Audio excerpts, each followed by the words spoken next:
righty. I see Councillor Neal, Councillor Hill, Councillor Kiley, and Councillor Hutchison. And here comes Councillor Osanek. Very good. Madam Clerk, over to you.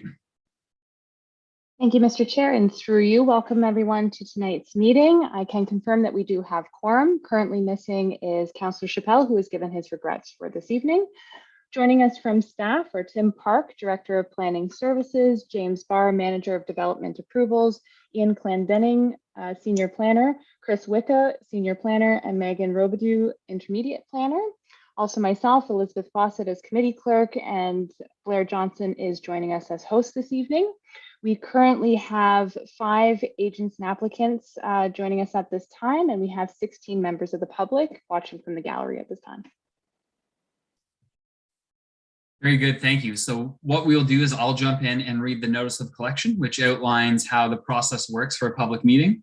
And then we'll call the public meeting to order, which is the first thing we'll deal with. And then there are 3 comprehensive reports in the formal meeting of the Planning Committee tonight. So if you're following along, this is on page 2 of your agenda, notice of collection. Personal information collected as a result of this public meeting and process is collected under the authority of the Planning Act and will be used to assist in making a decision on this matter. All names, addresses, opinions, and comments may be collected and may form part of the minutes, which will be available to the public. Questions regarding this collection should be forwarded to the Director of Planning Services, Mr. Tim Park, who's with us tonight. The purpose of the public meeting is to present applications in a public forum and to give the public an opportunity to make representations in respect of the proposal as required by the Planning Act. Following presentations by the applicant, the meeting will be open to the public for comments and questions. Persons speaking at the meeting are requested to give their name and address for recording in the minutes. Additionally, interested members of the public can email the committee clerk, Ms. Fawcett, who we just saw, or the assigned planner if they wish to be notified regarding a particular application. No decisions are made at public meetings concerning applications, and I'm just going to underscore that as chair here. We're not making a decision tonight. We're simply hearing questions and comments from the public and the proposal put forward by the applicant before technical review from our city staff. Public meeting reports are provided to inform the public of all relevant information. After the meeting tonight, staff will consider the comments made by the public in their further review of the applications. When this review is completed, a comprehensive report will be prepared, making a recommendation for action to this committee. The recommendation is typically to approve with conditions or to deny. The committee then makes a recommendation on the application to City Council, who has the final say on the applications. Following a council decision, notice will be circulated in accordance with the Planning Act. If a person or public body would otherwise have an ability to appeal the decision of the Council of the Corporation of the City of Kingston, the Ontario Land Tribunal, but the person or public body does not make oral submissions at the public meeting or make written submissions of the City of Kingston before the bylaw is passed, the person or public body is not entitled to appeal the decision. So if you're looking for participation in the whole gamut of where an application might go, participating tonight or writing to the aforementioned people, the Director of Planning or the committee clerk, is important that you do that. With that said, we'll call to order our public meeting, which is concerning 267 and 269 Earl Street. And I'll ask staff to make comment on circulation.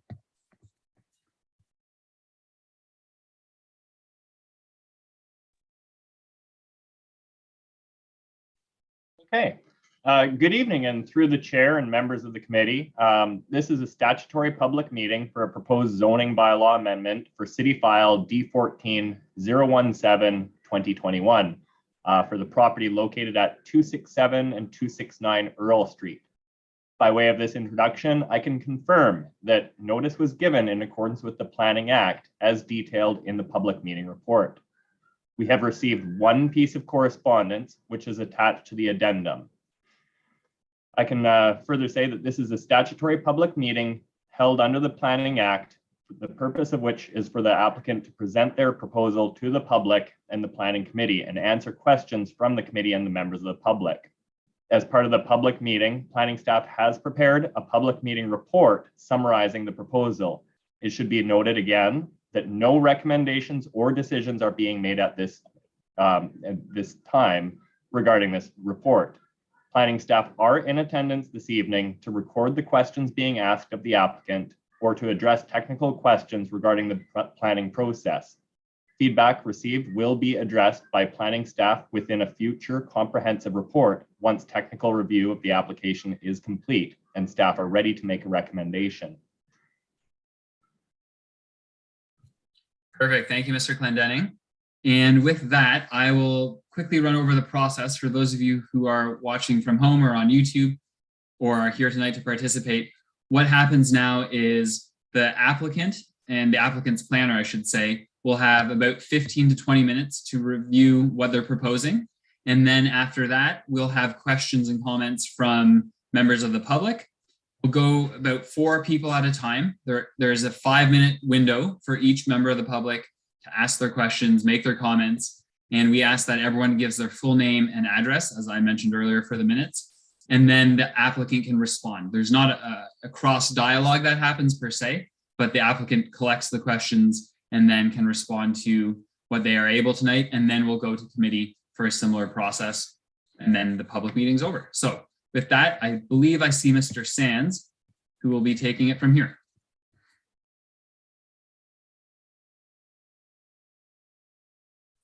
Thank you, Mr. Chair. And through you, I'd like to thank the members of the committee, staff, and those of you from the public who have joined us this evening. My name is Jason Sands. I'm a registered professional planner in the province, and I'm here to present the application for zoning bylaw amendment as it relates to the property known as 267-269 Earl Street on behalf of the owners this evening. Next slide, please.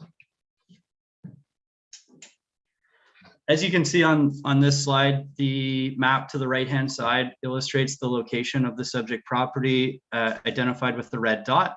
As you're aware, it's located within the downtown area in close proximity to the central business district. And you can see green space or public parks and municipal lands identified on that map for clarity. More refined or on the micro scale, the parcel is located between Division Streets and Aberdeen Streets, and it's located on the north side of Earl Street itself. The major focal point or known location in very close proximity is on the south side of Earl Street. The Queen's University Athletic and Recreation Center, or the ARC, immediately is adjacent to the subject property.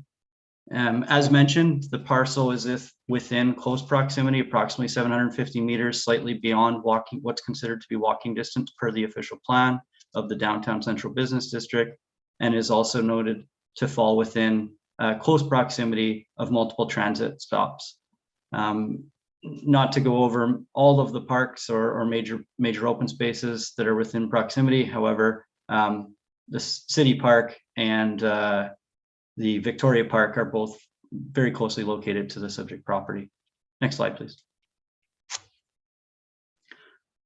These are 2 photographs to illustrate what the existing development is consistent of on the property. With respect to the statistics of the site, the parcel is 511 square meters in size, maintains a frontage of 13.8 meters along Earl Street, and it is subject to a right-of-way across the subject lands in favor of the parcel immediately east.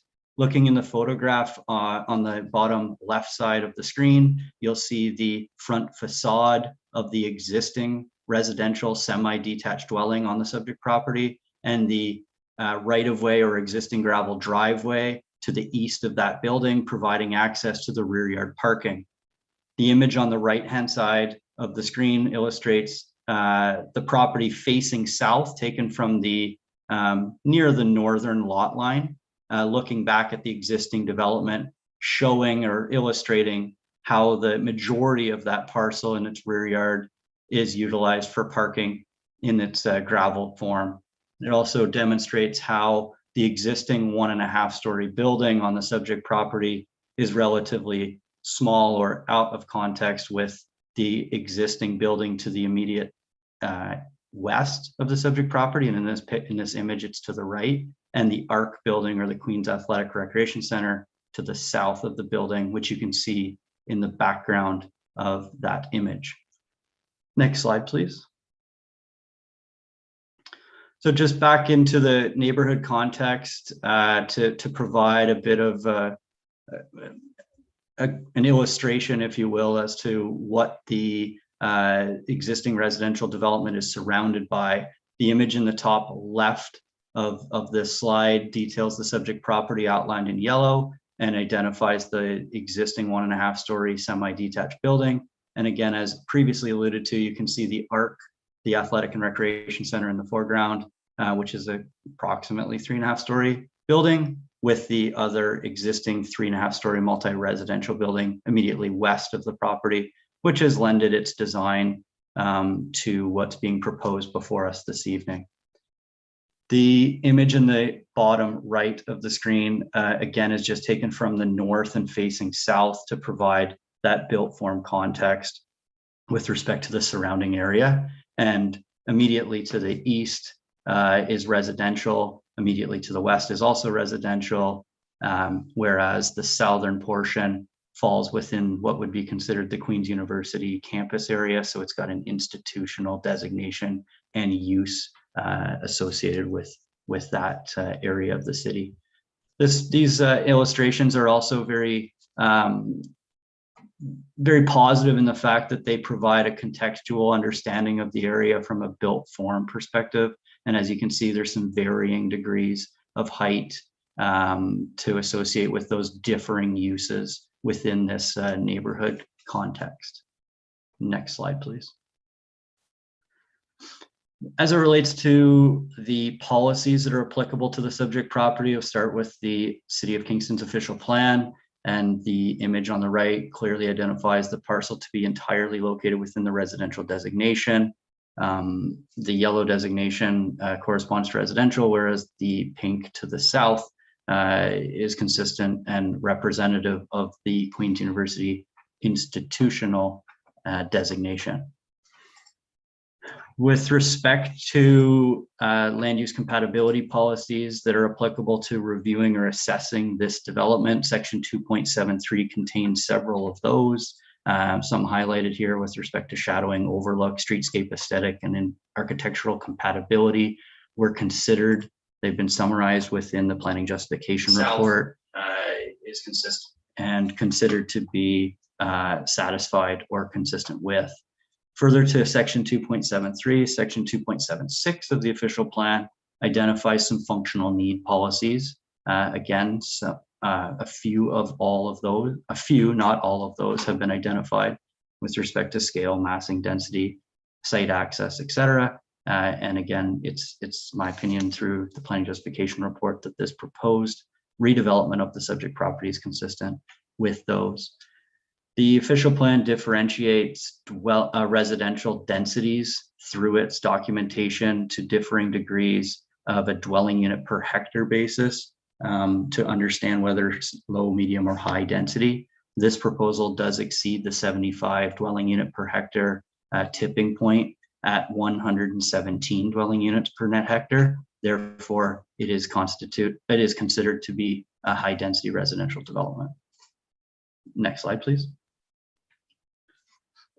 And consistent with the previous slide, when assessing high density residential development proposals, consideration has been delineated or expanded upon in Section 3.3C4 of the official plan, and it contains specific direction given these 5 points.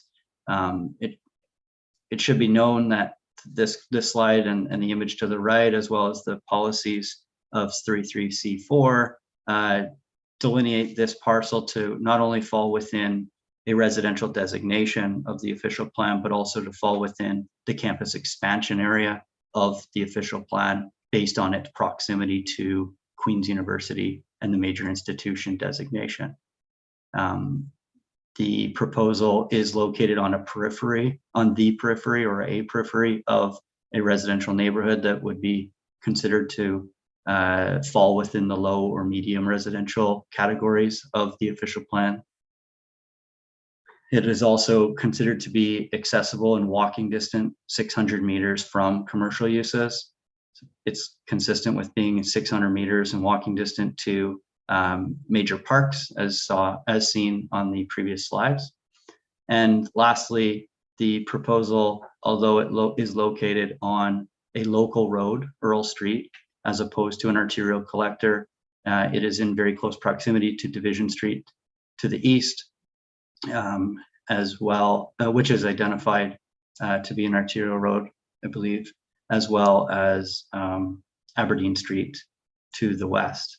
And it's my opinion that the proposal does conform to these policies as identified in section 33C4 with respect to assessing the appropriateness of high density residential development. Moving throughout and continuing forward through the official plan review, the cultural heritage and archaeological policies of section 7 have been assessed. Further to those, the urban design policies of section 8 and the guiding principles as contained within the City of Kingston's residential design guidelines for residential lots have also been considered, and in our opinion, it's consistent. The proposed development is consistent with, and I've already mentioned, but the image to the right does confirm that the parcel is located within the campus expansion area in accordance with section schedule 13 of the city's official plan. Next slide, please.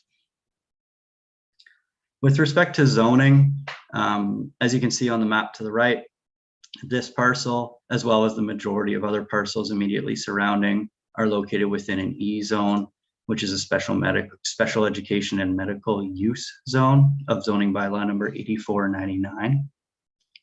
The parcel to the immediate west of the subject property is located within a site-specific E zone that facilitated the redevelopment, I believe in 2017, for multiple residential dwelling units.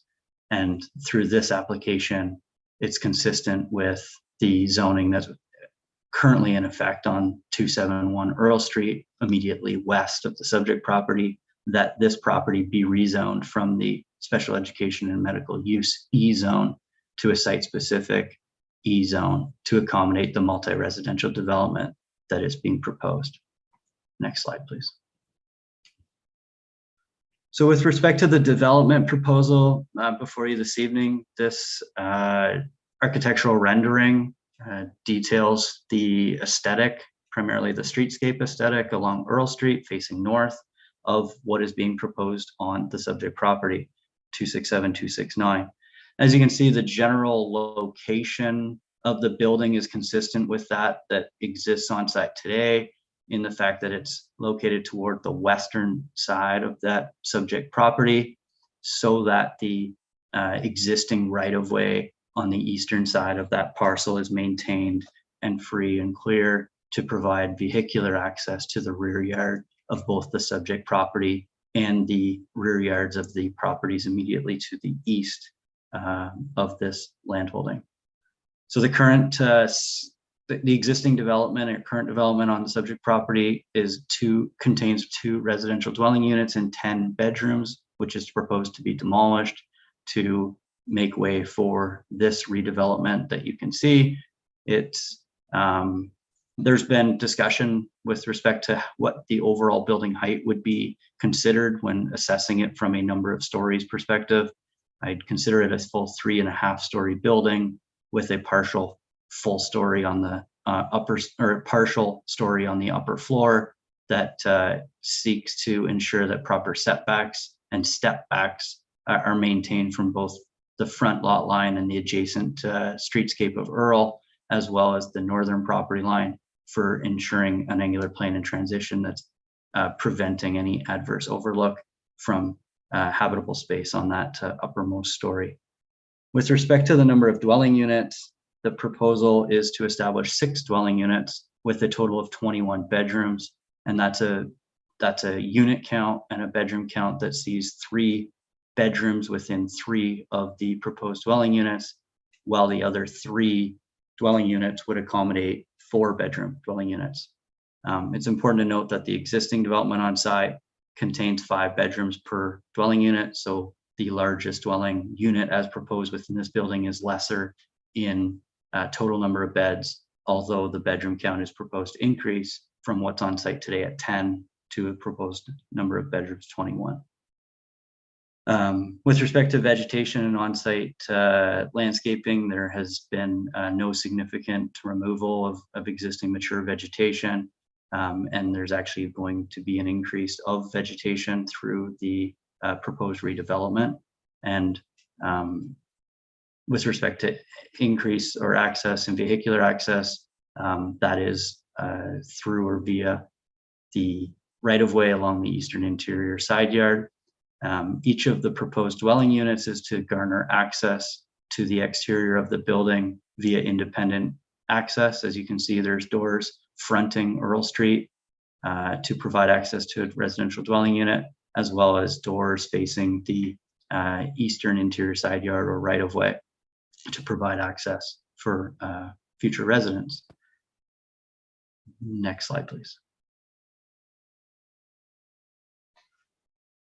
So this illustration on the right is the site plan drawing that accompanies the proposed development. It's difficult to render on the slide just based on the shape of the parcel. However, you are able to see the majority of the site along the western area is occupied by the proposed building. It's to be aligned with 271 Earl Street, which is immediately to the west of the site, and the stairs or porches that would provide access are easily identifiable based on this rendering.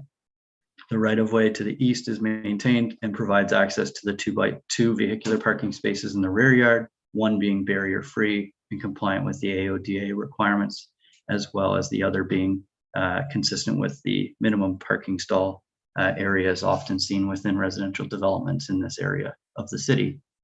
Immediately to the north of the proposed barrier-free parking stall and the access aisle is a covered bicycle parking area or shed accessory building that is to accommodate 12 bicycles in a secure and covered form that's consistent with the intentions of zoning bylaw 8499 with respect to multiple residential dwelling units. And I've already mentioned that each of the proposed dwelling units is to maintain its own independent rear exterior access. Next slide, please. This slide is representative of what the east elevation of the proposed building would look like. So facing, if you will, standing in the proposed or in the existing right-of-way, looking at the proposed building and seeing the location of ingress and egress, as well as the location of balconies along that eastern facade. Next slide, please.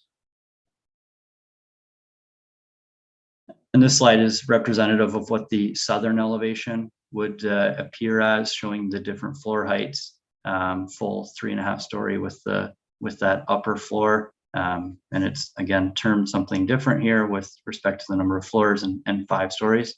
However, it's just essentially a different way to quantify what that total building is. As per the zoning bylaw, I believe it'd be best to be regulated via a total max building height as opposed to story count. But it does show how on the east side of the building, how the balconies are proposed to project out into the eastern side yard, but not into the on-site right-of-way. Next slide, please. These are going to be very difficult to read. My apologies. Again, difficult to render these effectively on a PowerPoint based on the shape and of the parcel. However, the floor plans confirm the multiple dwelling units or the 6 dwelling units essentially distributed over the building and how those 21 beds are dispersed throughout the residential dwelling units. Next slide, please. So in summary, just to wrap up and not exceed the time as allocated from Mr. Chair, that in my opinion, the proposal is consistent with the newest 2020 provincial policy statement. The proposal complies and meets the intent of the city's official plan. It represents an appropriate form of redevelopment and intensification on an underutilized parcel within the city's urban core and serviced area. And further to that, the residential design or the overall design of the proposal is aligned with the residential design guidelines of the City of Kingston, as well as those design guideline policies that are outlined within Section 8 of the city's official plan.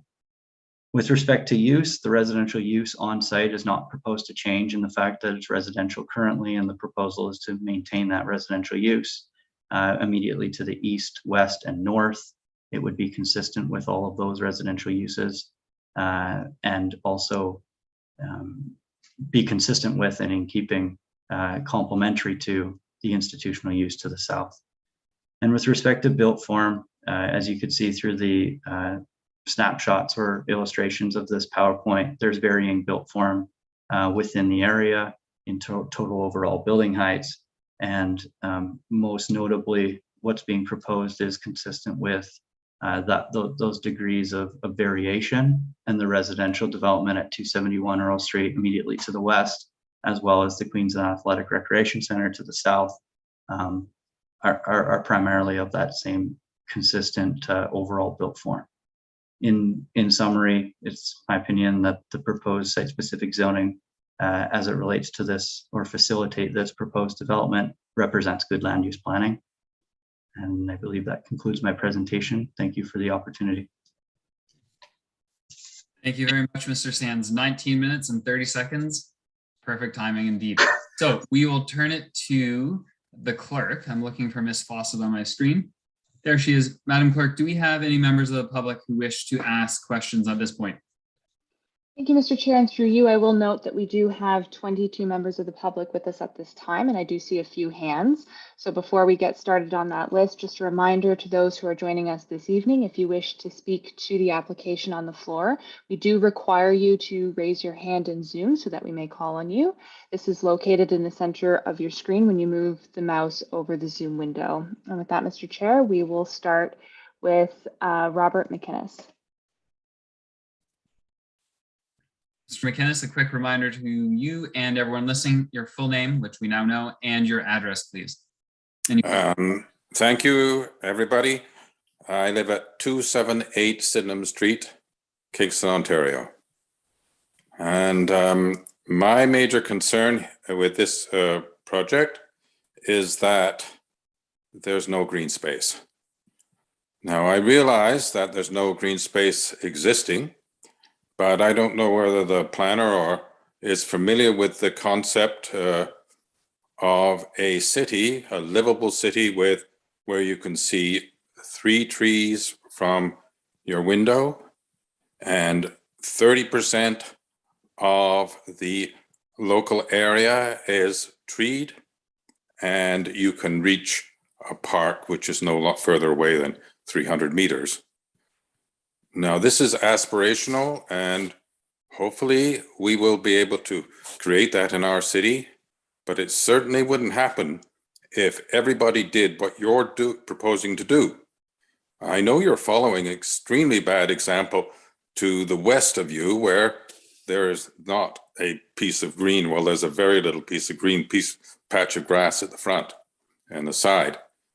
So I wonder if you would talk about what you would conceive as a livable city, or whether this meets your idea of a livable city, your proposal, or the proposal of your client. Thank you. Thank you, Mr. Mcinnis. And a reminder, in case people are joining us just now, we'll have 4 members of the public ask questions, make their comments, and then the planner, Mr. Sands, will have the opportunity to respond, and we can do that in multiple iterations as required by the number of attendants. So, Madam Clerk, who's next? Mr. Chair, through you, next is Lisa Parker. Hi, good evening. It's Lisa Parker here. I'm the owner of 265 Earl Street, which is the neighboring property to the proposed development. So thank you for having me at this meeting. I do have some questions. Jason Sands' presentation was excellent and covered off a lot of the things, but I do require a bit of clarification. We were talking about the existing right-of-way that, of course, my property also benefits from. And I would just like confirmation that that right-of-way is not being reduced in width in any way. And I went through all the planning documents and I just was not clear on that. So I would like a comment on that, please. The second thing too is I noted that there are balconies on this property, and given the fact that my property is directly to the east of it, I couldn't tell from the documents where exactly the balconies would be in relation to my property and the windows. And just thinking of my tenants on the second floor, I have windows on the north side for 2 of the bedrooms, and it's just if the balconies encroach over the right of way, then how close are they actually to those windows? Equally so, I'm curious about the stairs and the garbage compartments that I can see from the drawings, and how are these sealed areas? Are they not? I'm just again thinking about, it's garbage, you need to put it somewhere. I fully appreciate that, but how will that be contained vis-a-vis the fact that the living space for 265 Earl will be just right across a right of way? And in turn, people open the windows, etc. There's 2 windows on the west side of my house, and again 2 on the north. So I wanted some clarity on how that will be impacted. And the other thing I was curious about is I read actually in detail the parking study that was done. I was quite interested in that. IBI did a very detailed report, and in that they talked about one of the reasons what they were placing the parking spots where they were had to do with maneuverability. And in Mr. Sand's presentation that showed the proposed parking and the bicycle rack, you can clearly see where the parking spots are for the new proposed parking spots for this new building. And you can see how much room there is, if you will, from the west side of the property to the east side of the property, basically to allow a car to back out and turn around. What I'm really unclear on is based on the size of my lot, where my house is and where the cars park for me, I believe that I won't be afforded that same luxury based on the way the plan is, because it appears that this building is going to go back 30 meters. So therefore, on the other side of the right of way, it's going to be a solid brick wall. And I don't know if I'll have that same kind of maneuverability, if you will. So I just wanted some clarification around that. So if those questions could be answered, I'd be grateful. Thank you very much. Thank you. Ms. Fawcett. Mr. Chair, next to speak is Jillian Duff.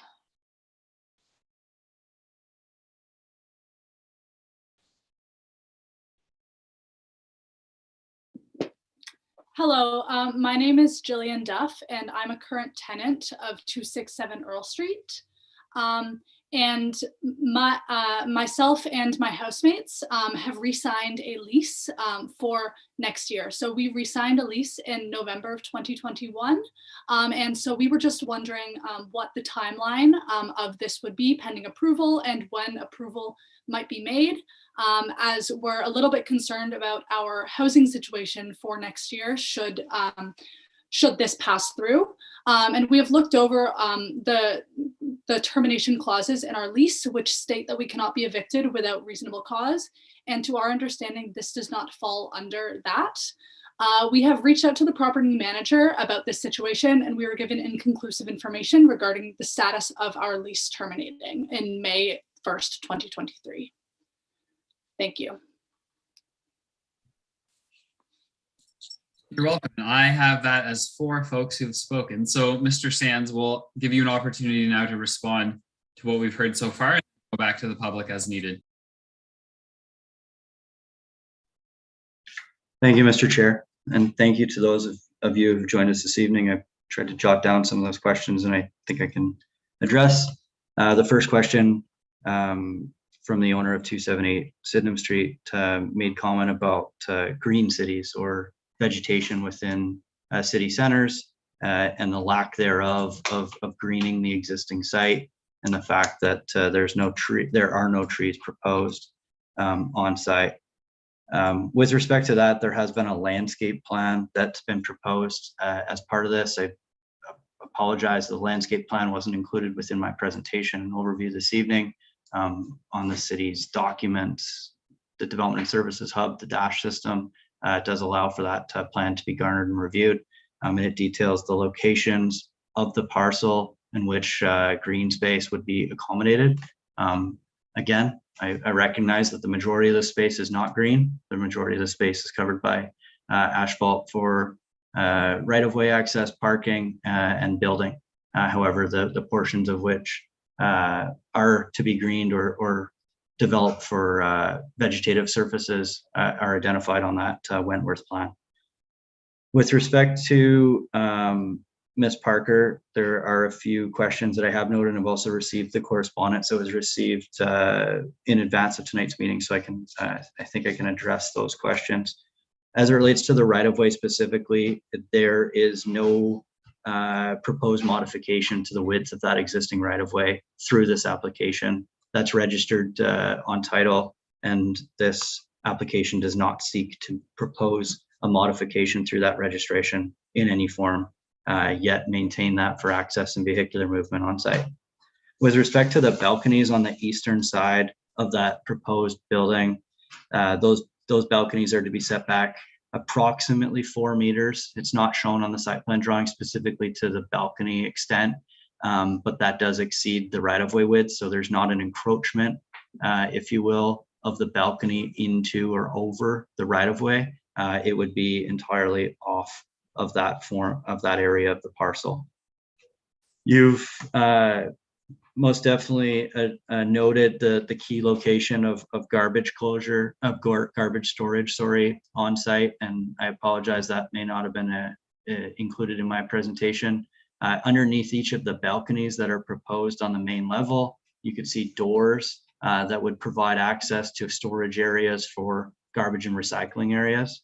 The accessory structure at the proposed northern extent of the existing lot would be the location for bicycles, whereas garbage would be stored under those balconies in a closed, secure location to ensure that it, for example, is not blowing away in the wind. And it's also going to be out of sight, secure area. In terms of maneuverability for vehicles, I do acknowledge that the parking study primarily focused on the maneuverability of the subject property with respect to those parking stall depths, as well as that hammerhead or turnaround area at the north end for vehicles.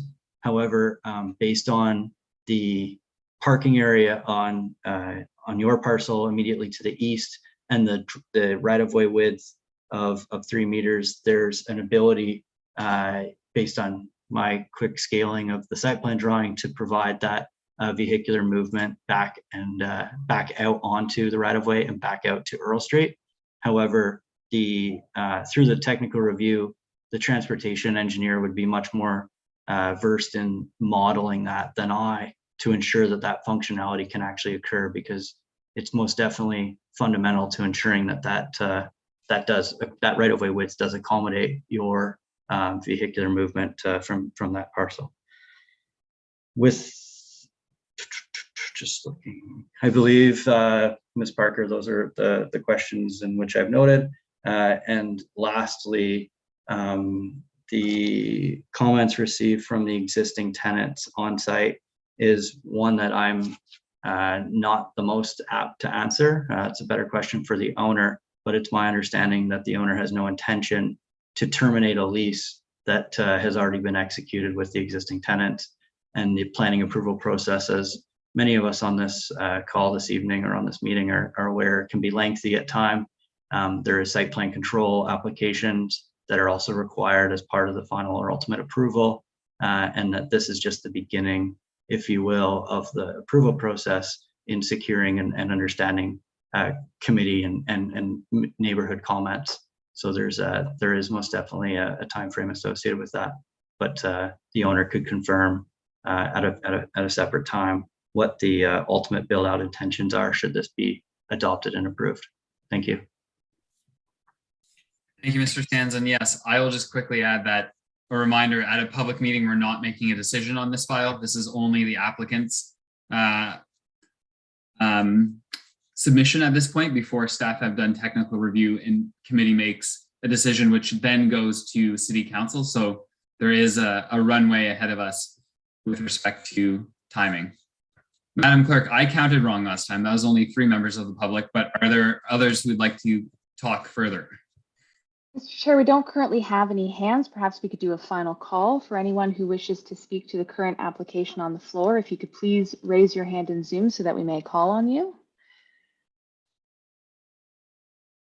And if there's anyone who has not yet already spoken to the application on the floor who would like to speak to it, if you could please raise your hand in Zoom so that we may call on you. Mr. Chair, I only have repeat speaker hands at this point. Okay, well, thank you for that. And I appreciate the enthusiasm of members of the public, but we'd invite you to ask further questions or make further comments through email or by writing the city. Elizabeth Fawcett, who's the committee clerk you've just seen, you can address emails to her. And if you go to the agenda on the city website, her email is there. It's efawcett@cityofkingston.ca. As well, you can send any correspondence through to the planner, Mr. Clendenning, who was here at the beginning of the meeting. Alrighty, so that means it is time for committee. I'm looking to members of the committee. Councillor Hill, you're up.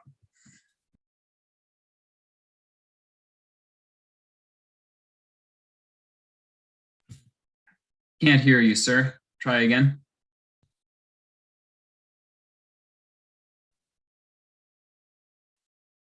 Okay, still difficulty. I see that you're unmuted, but we can't hear you. So, Madam Clerk, is there something on our end or the meeting host can do? Can you hear me now? Yeah, there you go. Okay, all right. That's my first time.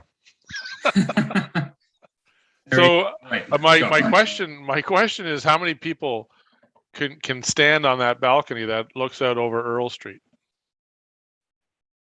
And the reason I'm asking that is because this is a notorious neighborhood, and I can tell you that if this comes back with a balcony like that, that puts at risk our EMS staff or police that are often have to be in that area to supervise student parties. There is absolutely no chance that I would support that. So can you give me a sense of how many people could actually stand on that balcony in that kind of a setting?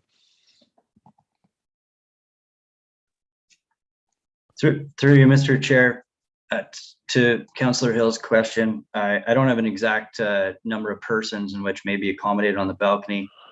My understanding is that based on the Ontario Building Code and the Ontario Fire Code, that a second means of egress is required from a dwelling unit, and that is primarily the reason for the inclusion of the balconies on this building. I fully understand your question or your concern with number of persons in the area, in which may have been experienced through previous iterations, but I'm not able to comment with specifically as to how many persons may be accommodated on that balcony. Okay, thanks, and I appreciate that, but that's something I think that you'll really need to take a long look at when this comes back for comprehensive. Thank you. Thank you, Councillor. Councillor Neal. Just quickly, I know that you are meeting the strict number of parking spaces for units, but there's a lot of adult bedrooms that are going in there, and that area is really problematic for parking. Have you given that any consideration?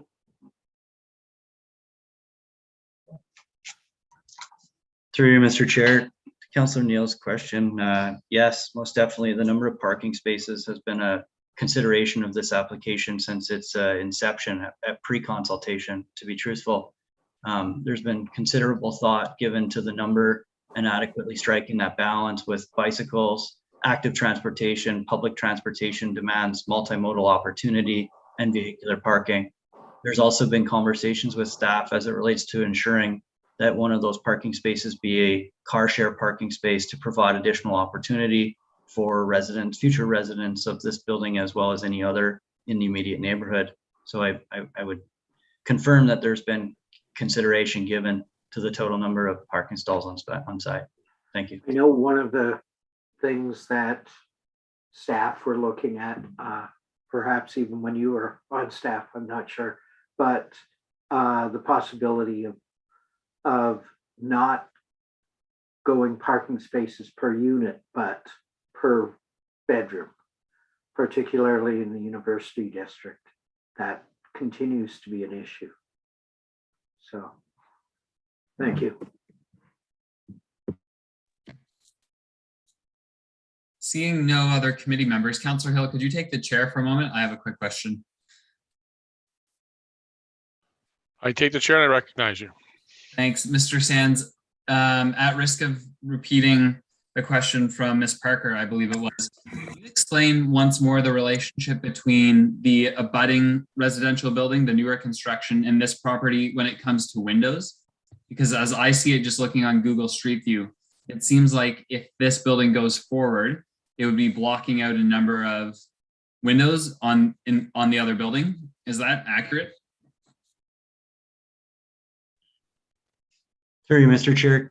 Councillor Kiley, can you confirm just, are you making reference to the building immediately to the west of the subject property, which would be That'd be correct, yes. 271 Earl Street? Mhm.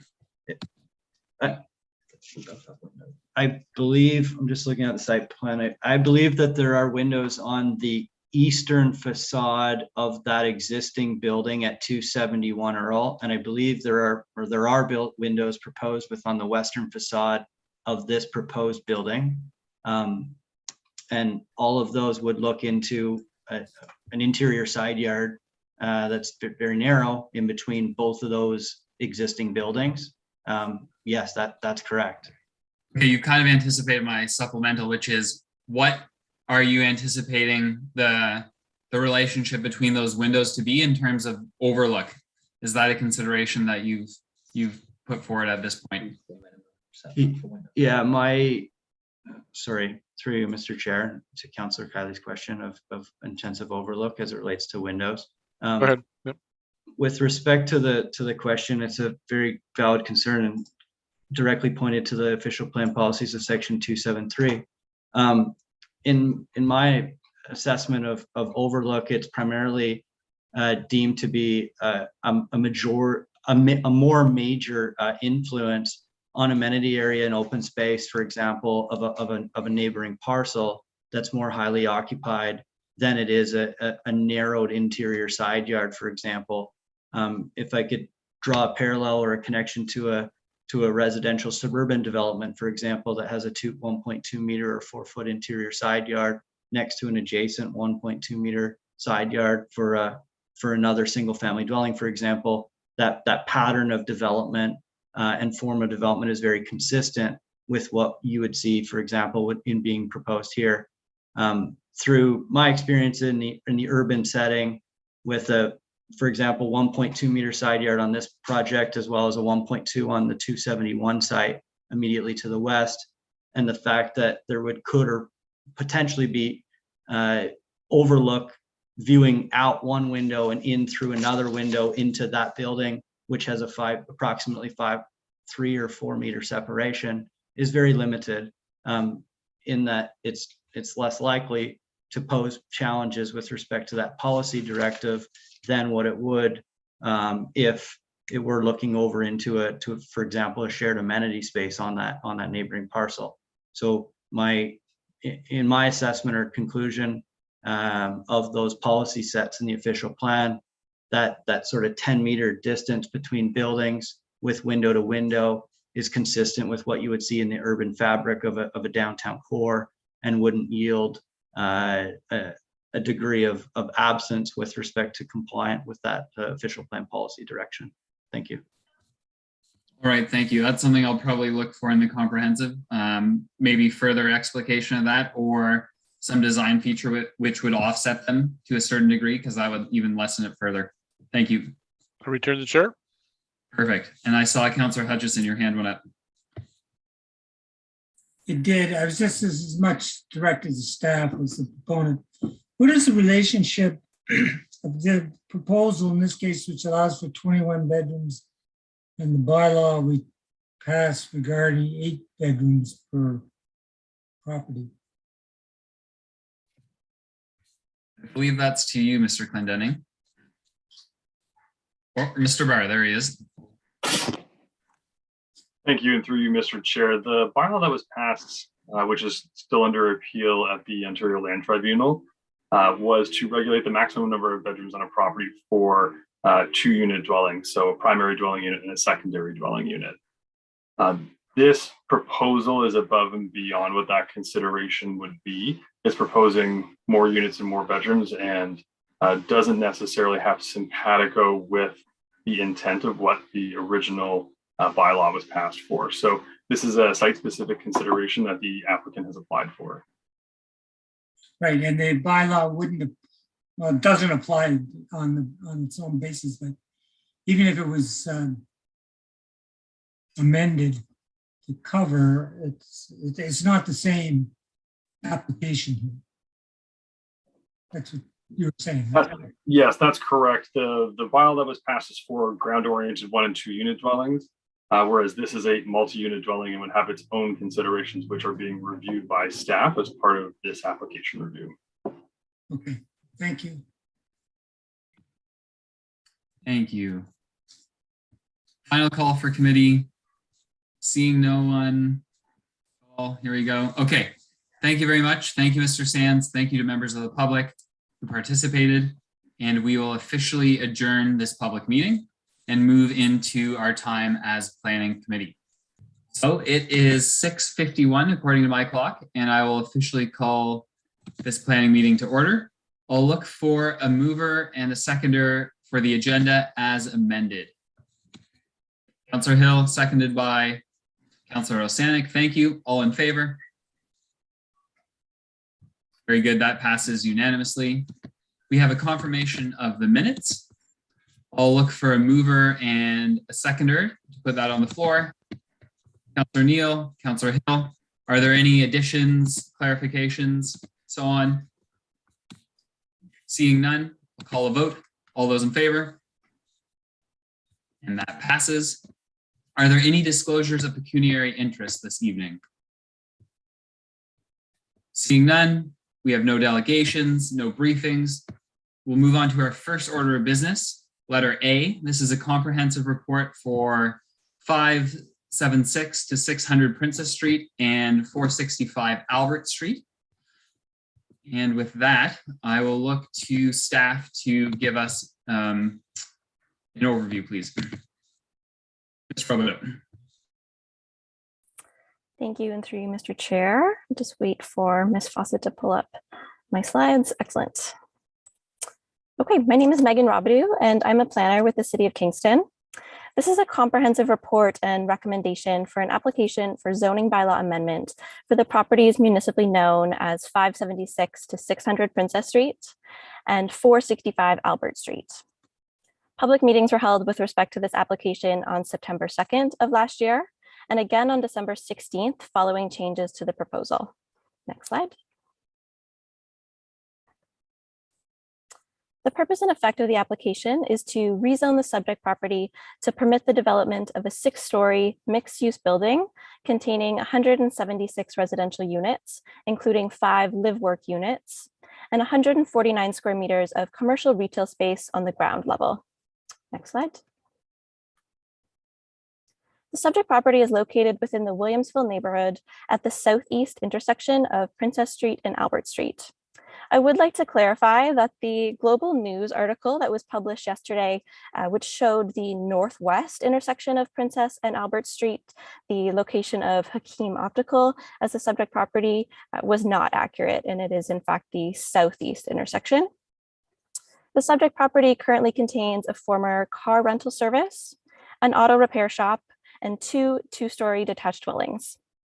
This intersection of Princess Street is currently experiencing significant redevelopment.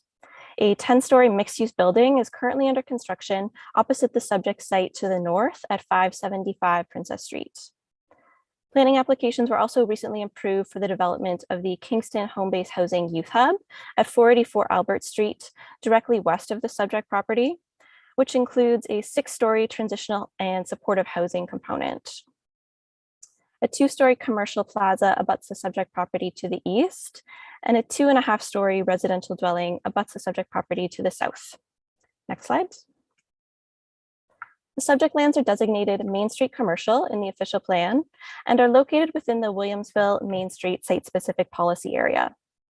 The subject lands are currently zoned Williamsville Main Street Commercial C4 in zoning bylaw 8499.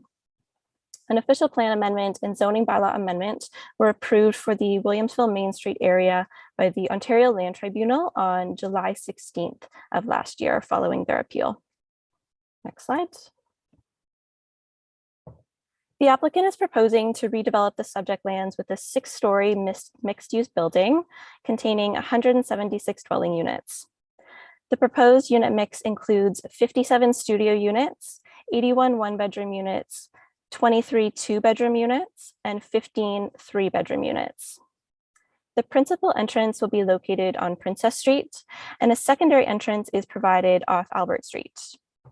5 live-work units are proposed along Princess Street with individual entrances to each unit, as you can see here on the ground floor plan.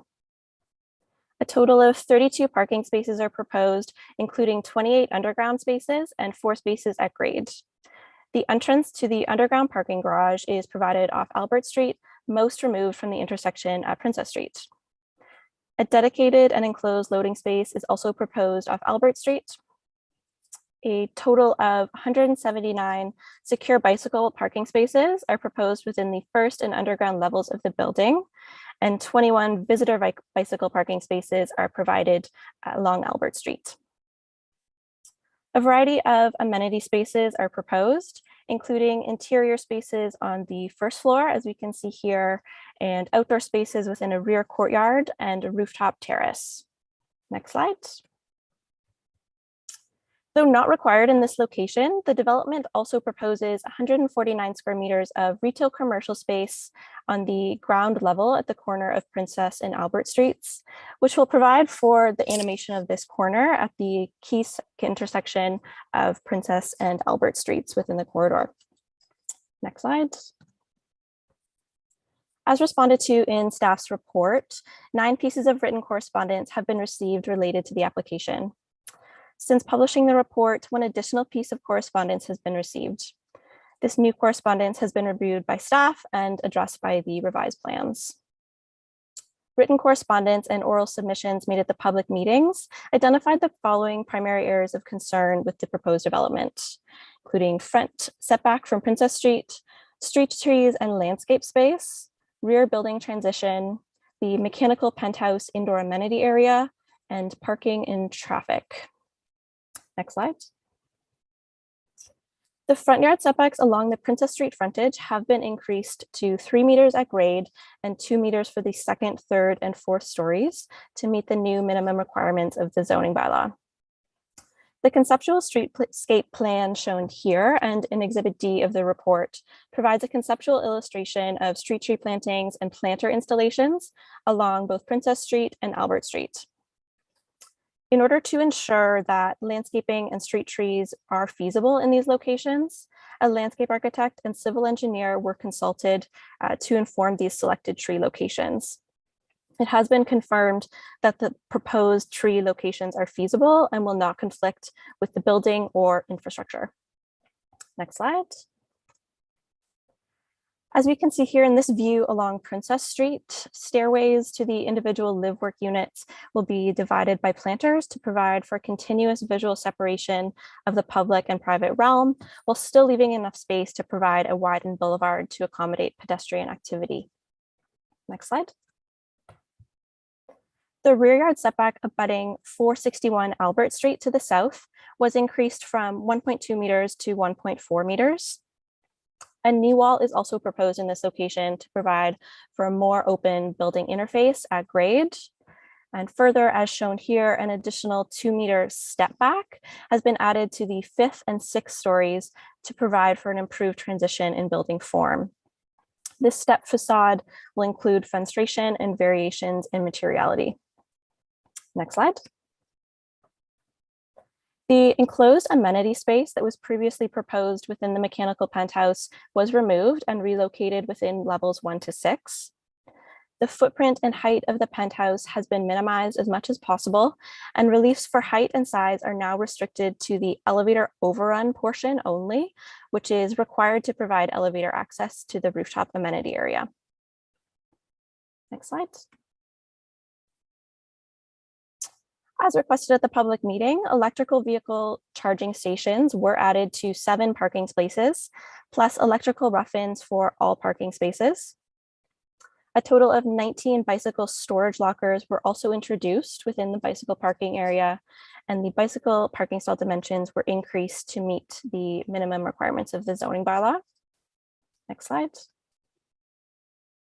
In addition, 2 at-grade parking spaces are being provided at the entrance to the underground parking area for dedicated short-term parking accommodations such as deliveries. These are highlighted here in red on the ground floor plan. Next slide. This table summarizes the reduction and reliefs being requested between the original and the current submission as a result of public feedback that's been incorporated. Relief from the provisions of the C4 zone are sought for stair projections into the front yard, rear setback, lot coverage, elevator overrun provisions, density, number of residential and commercial parking spaces, and parking stall dimensions. The revised proposal now complies with the C4 zone provisions related to public realm design and building height that were of pressing concern through the recent Williamsville Main Street update. It's staff's opinion that those requested reliefs that remain are supportable and will allow for the implementation of the Williamsville Main Street Study's vision on the subject property in a functional manner. Next slide. Planning Services recommends the approval of this application for zoning bylaw amendment. The development provides a compatible 6-story mixed-use development along an existing transit and active transportation corridor that is consistent with the vision for the Williamsville Main Street study area and will continue to contribute to creating a pedestrian-friendly, dynamic public realm at this key intersection of the corridor. The proposed amendment is consistent with the provincial policy statement, conforms to the official plan, and is appropriate for the subject lands. Next slide. Following approval of the requested zoning bylaw amendment, the proposal would be subject to a site plan control application in advance of building permit issuance. Next slide. And with that, I'm happy to answer any questions that you may have here forward. We do have various staff members and members of the applicant's project team in attendance this evening, so I'm happy to direct questions appropriately as they're received. Thank you. Thank you very much. And a quick reminder to committee and those watching that on comprehensive reports like this, we actually flip the order of how we do comments and questions, and we start with committee. So Councillor Neal, I saw your hand up first. Please take it away. Thank you. And I want to thank Ms. Robideau for correcting the Global News report. I was interviewed by him at City Hall, and I kept talking about 3,000, 600 Princess Street, and he ended up taking pictures across the street. And I got a very frustrated, irritated call today from the owners of Rahim's restaurant. And because they kept getting calls saying, what do you mean they're going to tear down your restaurant? So I appreciate that you were able to correct that. A couple of things. I brought this up before. We have great artists that do renderings of developments, and there's always healthy trees, multiple in front of developments that never seem to find their way into the finished product. And I would really appreciate on site plan that we are able to nail down those trees that they beautifully show along Albert Street, I believe. That I think is really, really important. And I appreciate that the proponents have heard what came out of the public meeting, and there's a lot of green issues, such as lots of EV chargers, and so I really appreciate that. And the setback on, they were going for a 2-meter setback, and I think we held them to the fact that we now define it as a 3-meter setback. So I think this is as much improved over what was the original proponent. So I will be supporting this. Thank you. Thank you very much. An endorsement from the district councillor. Are there other committee members who'd like to question or comment on this file? Seeing none, we will look to the clerk if there are, oh, actually, you know what? I should give staff an opportunity to make any comment and reply if they would like. That's all right if there's not. Thank you, through you, Mr. Chair. In regards to your concerns, Councillor Neal, in regards to the viability of the tree plantings that are shown, we did work very closely with the applicant in this particular instance to ensure that issues such as underground infrastructure conflicts or above ground infrastructure conflicts wouldn't be an issue in terms of the locations that have been identified for tree plantings. As you're aware, we do often come across that once we get to the site plan control stage, where those renderings, as you've mentioned, that showed lots of beautiful trees end up being found to be not feasible when we look at it more closely through site plan due to other conflicts in terms of the building or infrastructure that may be located underground or above ground. So we've gone ahead and taken that step at the zoning bylaw amendment stage in this instance so that we can have confidence that the tree planting locations that are shown are viable. Thank you very much. And sorry for almost cutting you out. So, Madam Clerk, are there members of the public who wish to question or comment? Thank you, Mr. Chair, and through you, I will note that we do still have 17 members of the public with us at this time. So if there's any members of the public who would like to speak to the current application on the floor, if you could please raise your hand in Zoom so that we may call on you. Mr. Chair, we're going to start with Ms. Bowie. Thank you very much to the chair. And thank you very much to the developer and the city planner for the work that has been done on this file. I agree with Councillor Neal that there have been a lot of improvements. And we hear again and again about trees and so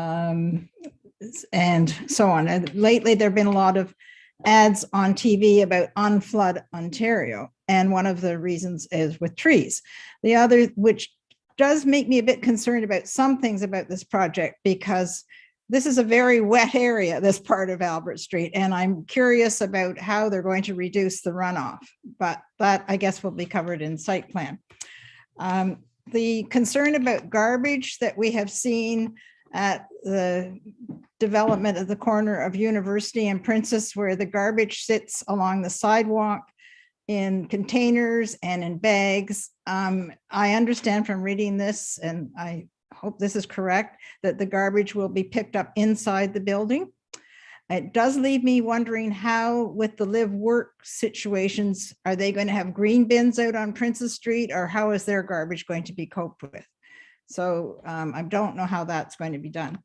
And my last and final comment is, I'm just surprised that this doesn't qualify, or that we don't qualify as a community for any community benefits. I just don't understand it. I read what I thought I understood from what I read is that it's because there's enough electrical supply there, but the community has a whole lot more people there, like 200 people are going to live there. So it's not just, seemed to me, it shouldn't just be about electricity. It should be about the use of the roads and all, so on and so forth. I mean, going high, you've got endless sky. So I don't understand why you get a benefit for we got community benefits for height, and why we don't get community benefits for the increased density in this case. So that may be a bigger question than can be answered, but I'm just curious about how the planning committee and planning staff, why it is just pared down to the electrical use. Thank you very much. Thank you. Mr. Chair, through you, I'm not seeing any further hands. I'll just do one final call for anyone who wishes to speak to the current application on the floor. If you could please raise your hand in Zoom so that we may call on you.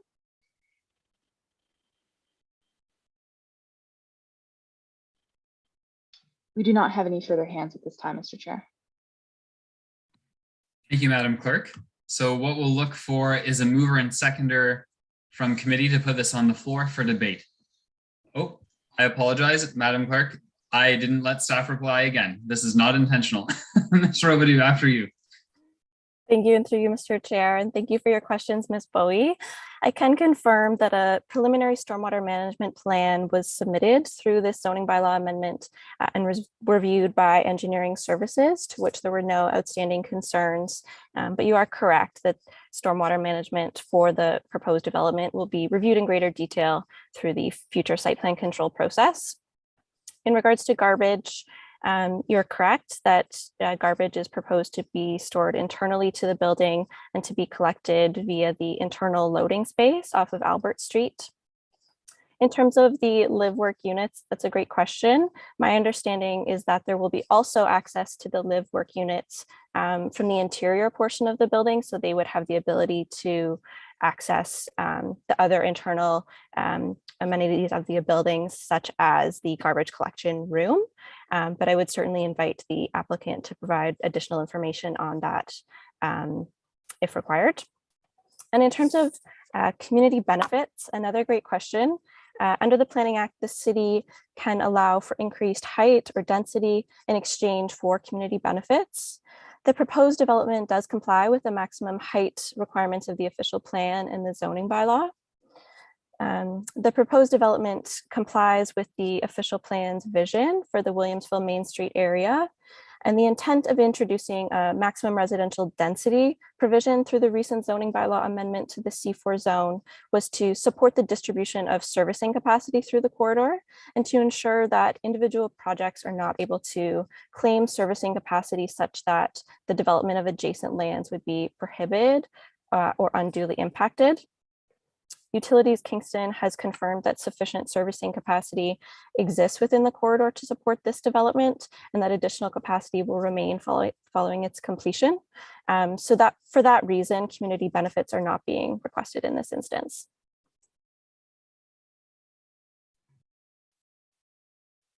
Thanks so much. Okay, and did I hear correctly that perhaps the applicant would like to speak to that? Oh, there's Ms. Wood. Hello. How are you? Hi, good evening. Can you hear me? Great, thank you. Further to Ms. Robidoux's comment, I can confirm that the live work units will have access to the garbage room and will be able to make use of that as well as the other residential units. Very good, thank you. So I see Councillor Neal, your hand going up. I'll ask you to move this and have a seconder, and when it comes to the floor, we can have more question and comment and discussion and debate. Okay, moved by Councillor Neal, seconded by Councillor Hill. So it's on the floor. Councillor Neal, I acknowledge you. The floor is yours. Thank you very much. I just want to kind of try to allay some of the concerns that were expressed. I think the proponent has addressed those concerns that came out of the public meeting. But I will say that I will definitely be talking to planning before this is put to bed. And if some of those concerns don't happen, I will be bringing forward, as we're always capable of doing, a bump up. But I hope and I don't believe we'll need a bump up on this, but we'll kind of take inventory before we put this to bed. So thank you. You're welcome. Other committee members, question, comment, debate. Councillor Neal, or Hill rather, if you could take the chair, I'll quickly make a comment. Take the chair and I recognize you. Perfect, thanks. I just wanted to say quickly how I appreciate some of the changes that were made as well, especially the wider setback that gives room for pedestrian interplay at the corner particularly, and the step back at the fourth floor. I think that's a really nice design in fitting with the new Williamsville bylaw. So I'm being a bit repetitious here, but I just wanted to thank staff and the applicant and the public who pushed for those changes, and seeing them makes me more than happy to support this project. Thanks. I return the chair. Perfect. Okay, final call for committee members before we call the question. Seeing no movement, all those in favor? And that passes unanimously. Thank you very much, everyone. And with that, we'll move to our second item of business. If you give me one moment on my screen here.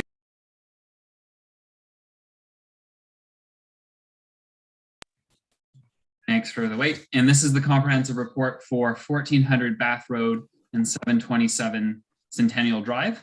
And again, we'll hand it to staff for their comment at this point. Thank you, and through you, Mr. Chair. Can you hear me okay? Great, thank you. So this is a zoning bylaw amendment for the properties municipally addressed as 1400 Bath Road and 527 Centennial Drive. Next slide, please. So the purpose and effect of this application is to amend the zoning bylaw to permit the development of 4 multi-unit residential buildings with 60 units per building for a total of 240 residential units. A public park is also proposed to be located centrally to this development. So relief is required to permit a number of to permit the multi-unit residential use, and from a variety of performance standards for this application. A public meeting was originally held for this application on January the 9th, 2020. Next slide, please. So the site has frontage on both Bath Road and Centennial Drive. It's got about 20 meters of frontage on Bath Road, and the majority of the frontage is on Centennial Drive. Both Bath Road and Centennial Drive are arterial roads, and it's adjacent to the Meadowbrook neighborhood to the north, which is primarily a low-density residential area. To the south of the site, it's located adjacent to a number of commercial uses along Bath Road, including the Petrie Ford dealership at the corner and a number of other vehicle sales establishments as well, along with the Loyalist Gymnastics Club and a Pioneer gas station. To the east is the Frontenac Mall, which has a number of commercial amenities, including a grocery store and restaurants and Boys and Girls Club. And I just want to note as well that as you are well aware, it's recently also the subject of another high-density mixed-use proposal for a project there. To the west of the project as well are undeveloped lands that are generally associated with the commercial lands along Bath Road. And further to the north of the property and to the west is the Little Cattarauquois Creek wetland complex and Arbor Ridge Park. Next slide, please. Here's a variety of photos of the site. So the site itself has a combined lot area of 3.95 hectares. The site was previously used as a rail yard, and it's most recently been used by the Petrie Ford vehicle sales establishment for overflow parking. And that's just for a small section really adjacent to the area at the northwest corner. So the site's currently undeveloped and is generally covered by treed vegetation with some open grassed areas. A tree inventory was done for the property that found that the treed area of the site is dominated by invasive trees that are either dead or in poor condition, and it doesn't contain features of ecological value. Also, to that end, as part of the technical review for this development proposal, the Cattarauquois Region Conservation Authority determined that an environmental impact study was not required due to the distance from the nearby natural heritage features to the northwest. Next slide, please. So this site is designated arterial commercial in the official plan, and permitted uses in this designation include a range of services that cater to the traveling public. And it also permits a medium and high density residential development as well that are subject to a set of criteria for residential development on outmoded commercial sites. So this proposal meets these criteria as well as the locational criteria that are outlined in the official plan for medium density residential development. The property is currently in the general commercial C2 zone in zoning bylaw 7626. And this C2 zone permits, it does permit limited residential uses, but it does not allow for multi-unit residential building. So this is the primary reason why the applicant is proposing to rezone the property into a site-specific R5 zone, which permits a variety of residential forms, including multi-residential dwellings. A detailed review of the official plan policies and zoning provisions is in the report if you'd like to see the details there. Next slide, please. So this is an overview of the presentation, and the next slide is a zoom in on the main focus of the development area. So again, the site's going to have four-story residential buildings with 60 units each. And the main access to the site, as I mentioned, is going to be at the Signalized Intersection on Centennial Drive. This is to be accessed by a proposed easement that's already been submitted over the neighboring property to the south with a secondary access from Bath Road. Next slide, please. Here's a zoom in of the proposed development. You can see that there is a park block towards the center south of the site, which is 10% of the size of the site, which is twice the required parkland dedication. And it's to be connected via roadway and a multi-use path to the surrounding area, where there are already existing on-street bicycle lanes along Centennial and along Bath Road to the east. Additional outdoor amenity space beyond the park space is located adjacent to each of the buildings. And as you can see, there's a multi-use path that's extending to the west through the site and also through the stormwater blocks to the west to provide for a potential active transportation connection for future development if it occurs to the properties to the west. Surface parking is being provided for the vehicles, and it's proposed at a reduced rate of 1 space per dwelling unit. And there's 5% of the spaces being proposed as accessible spaces, which is in excess of what is required under the bylaw. As well, secured bicycle parking spaces are being proposed at a rate of 1 per unit. And the site plan, we're going to be potentially able to refine the concept as necessary. Next slide, please. So this is a conceptual rendering of the proposed multi-unit residential buildings. Each building is to contain a mix of bachelor 1, 2, and 3 bedroom units, and a total of 384 bedrooms are proposed for the site. So the building is styled in a manner that's consistent with some of the nearby built form. There are a number of buildings of similar scale on Kingsdale Avenue, as well as another building on Armstrong Road that's quite similar. And this, again, the design can be further refined at site plan if necessary. So the staff assessment is that there is no compatibility issue, for example, shadowing or overlook, or visual intrusion, or architectural incompatibility. None of those are anticipated. To underscore that, no relief is required in terms of the height of the building or the density that's proposed, which is a rate of 60.8 units per hectare. And no relief is required for lot coverage or amenity area for this project. Next slide, please. A total of 12 pieces of correspondence were received for this application originally, and then 3 have been provided most recently, and they're available as an addendum. Public comments were received on a number of topics, including, well, I'll go through them individually, actually. So first of all, the proposed parking rate was considered and is considered appropriate based on the excellent access to nearby transit and express transit stops. And as well, the site, as I mentioned, is next to an active transportation network with bicycle lanes on Bath Road and Centennial. In addition, like I mentioned, there are a number of 240 bicycle parking spaces are proposed for residents.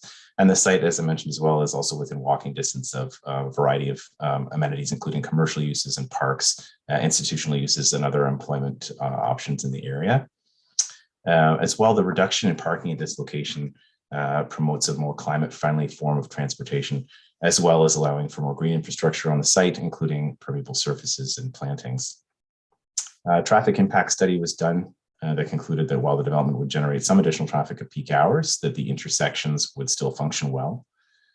In terms of the use of the site that's being proposed, the land is currently underused as a commercial site. It's quite removed from the visibility that most of the commercial other users would be looking for along Bath Road. And the residential use is considered in the existing designation, the arterial commercial designation, and it's considered appropriate. In terms of the density and the building height and frontage and proposed setbacks, as I mentioned, all these meet the requirements of the bylaw and do not require relief in this instance.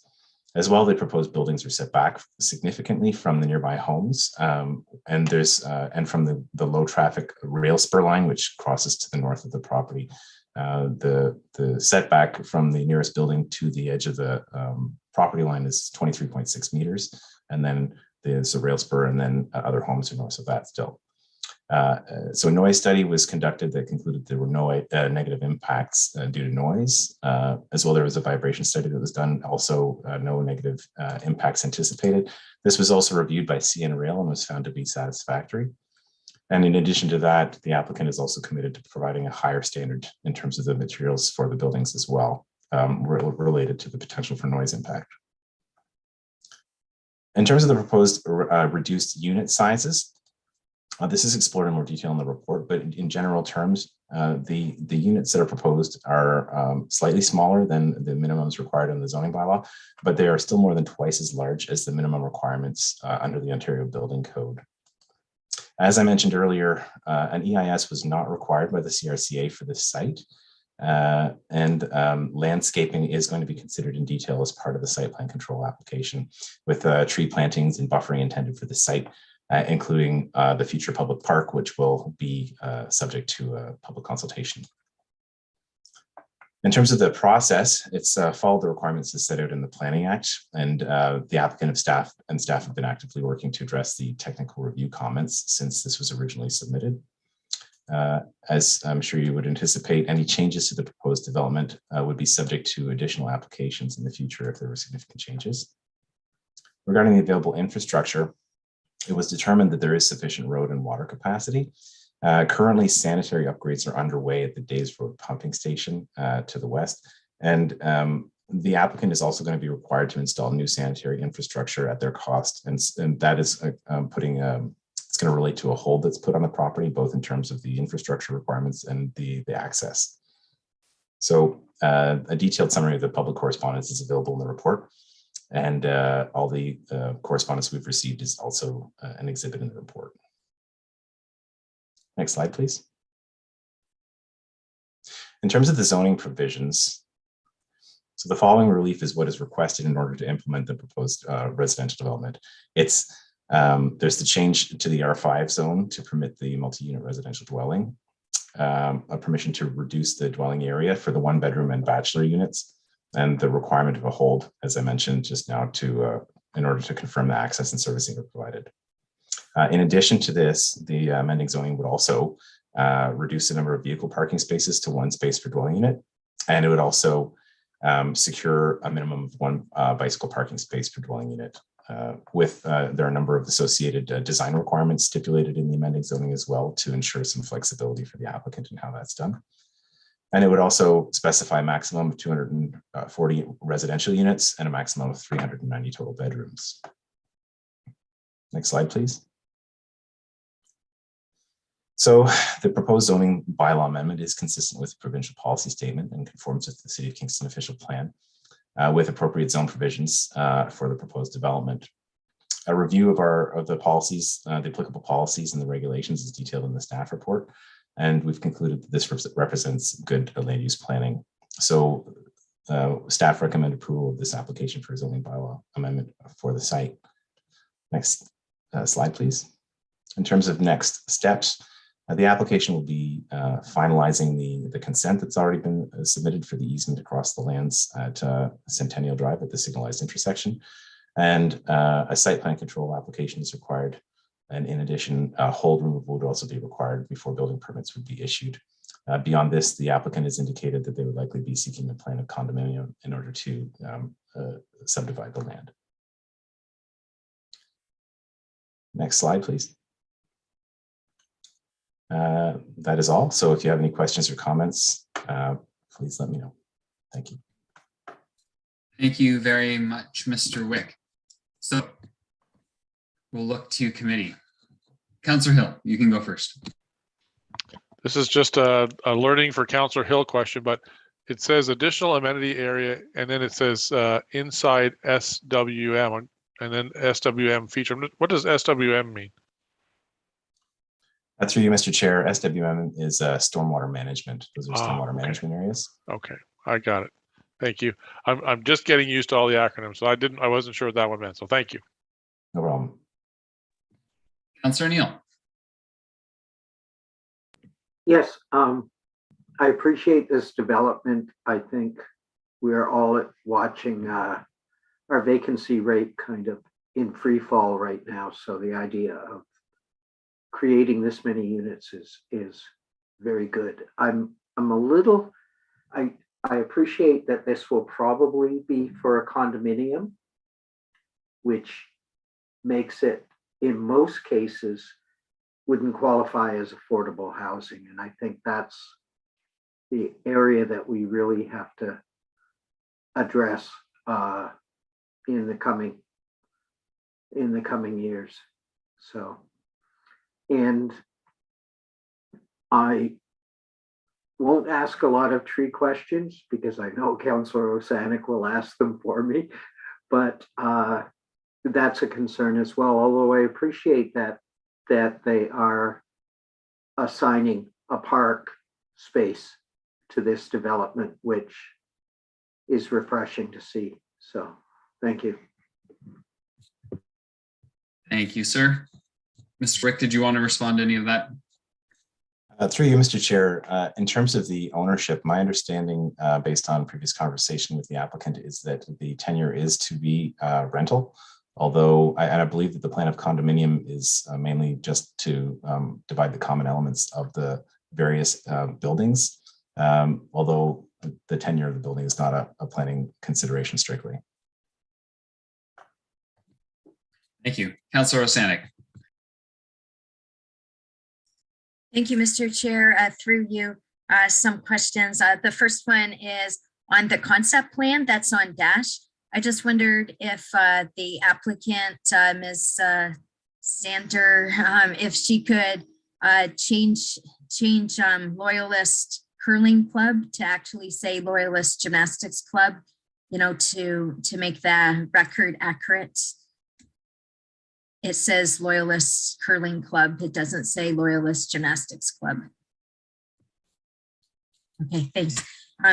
So on some of our planning comprehensive reports we've seen, it actually says, it gives somewhere in a paragraph that says the number of trees to be removed and the number of trees to be retained and the number of trees to be planted, something to that effect.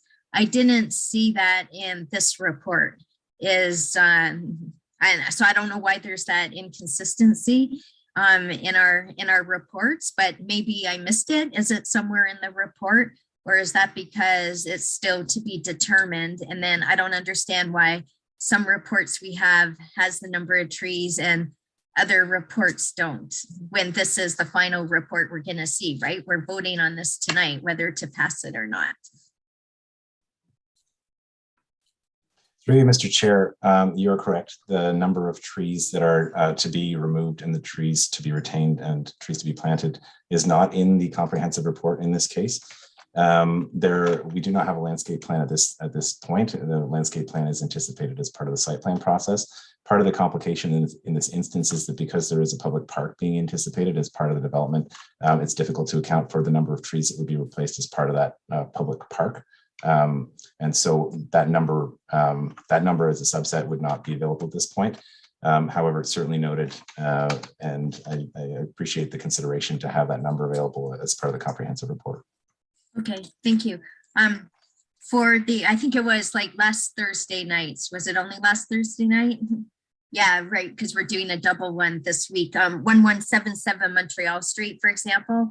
It didn't have a park though, so maybe that's why, but it did give us the number of trees that were going to be removed and replanted. I'm pretty sure it did. Anyway, for this site then, so we have that 0.4 hectare park.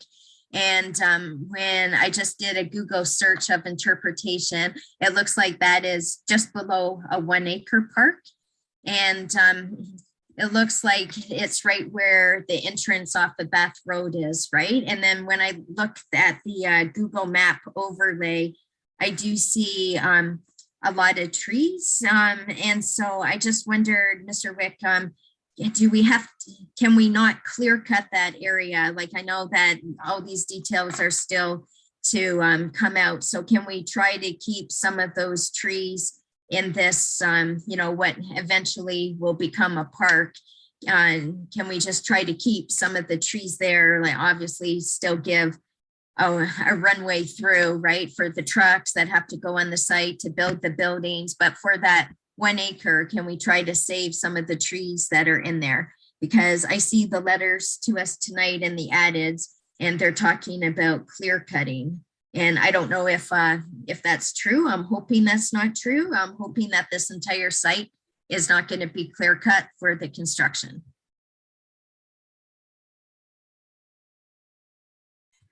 I see Mr. Park's hand up.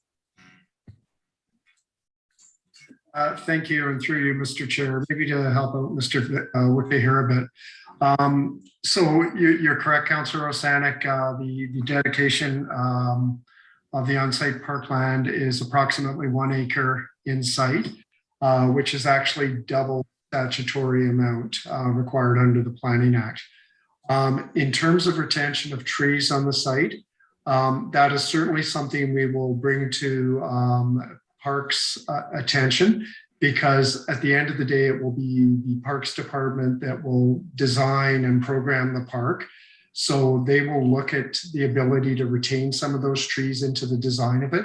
But certainly from the comment this evening, we will make sure they are aware of that and try and incorporate it into the design of the park. Okay, thank you. And through you, Mr. Chair, for Mr. Park, when we say it's our Parks Department, which staff is that exactly? That's not Lakeisha Turner, right? Are we talking Neil Unsworth? And so it's like Luke, it's Luke and Neil Unsworth. Is that who we're referring to? Yeah. Thank you. And through you, Mr. Chair, that's correct, Councillor Osanek. Falwell is the director in that section, and then Neil Unsworth does do the park design in consultation with the public on that. Okay, thank you. And in the report, it does mention contributory woodland.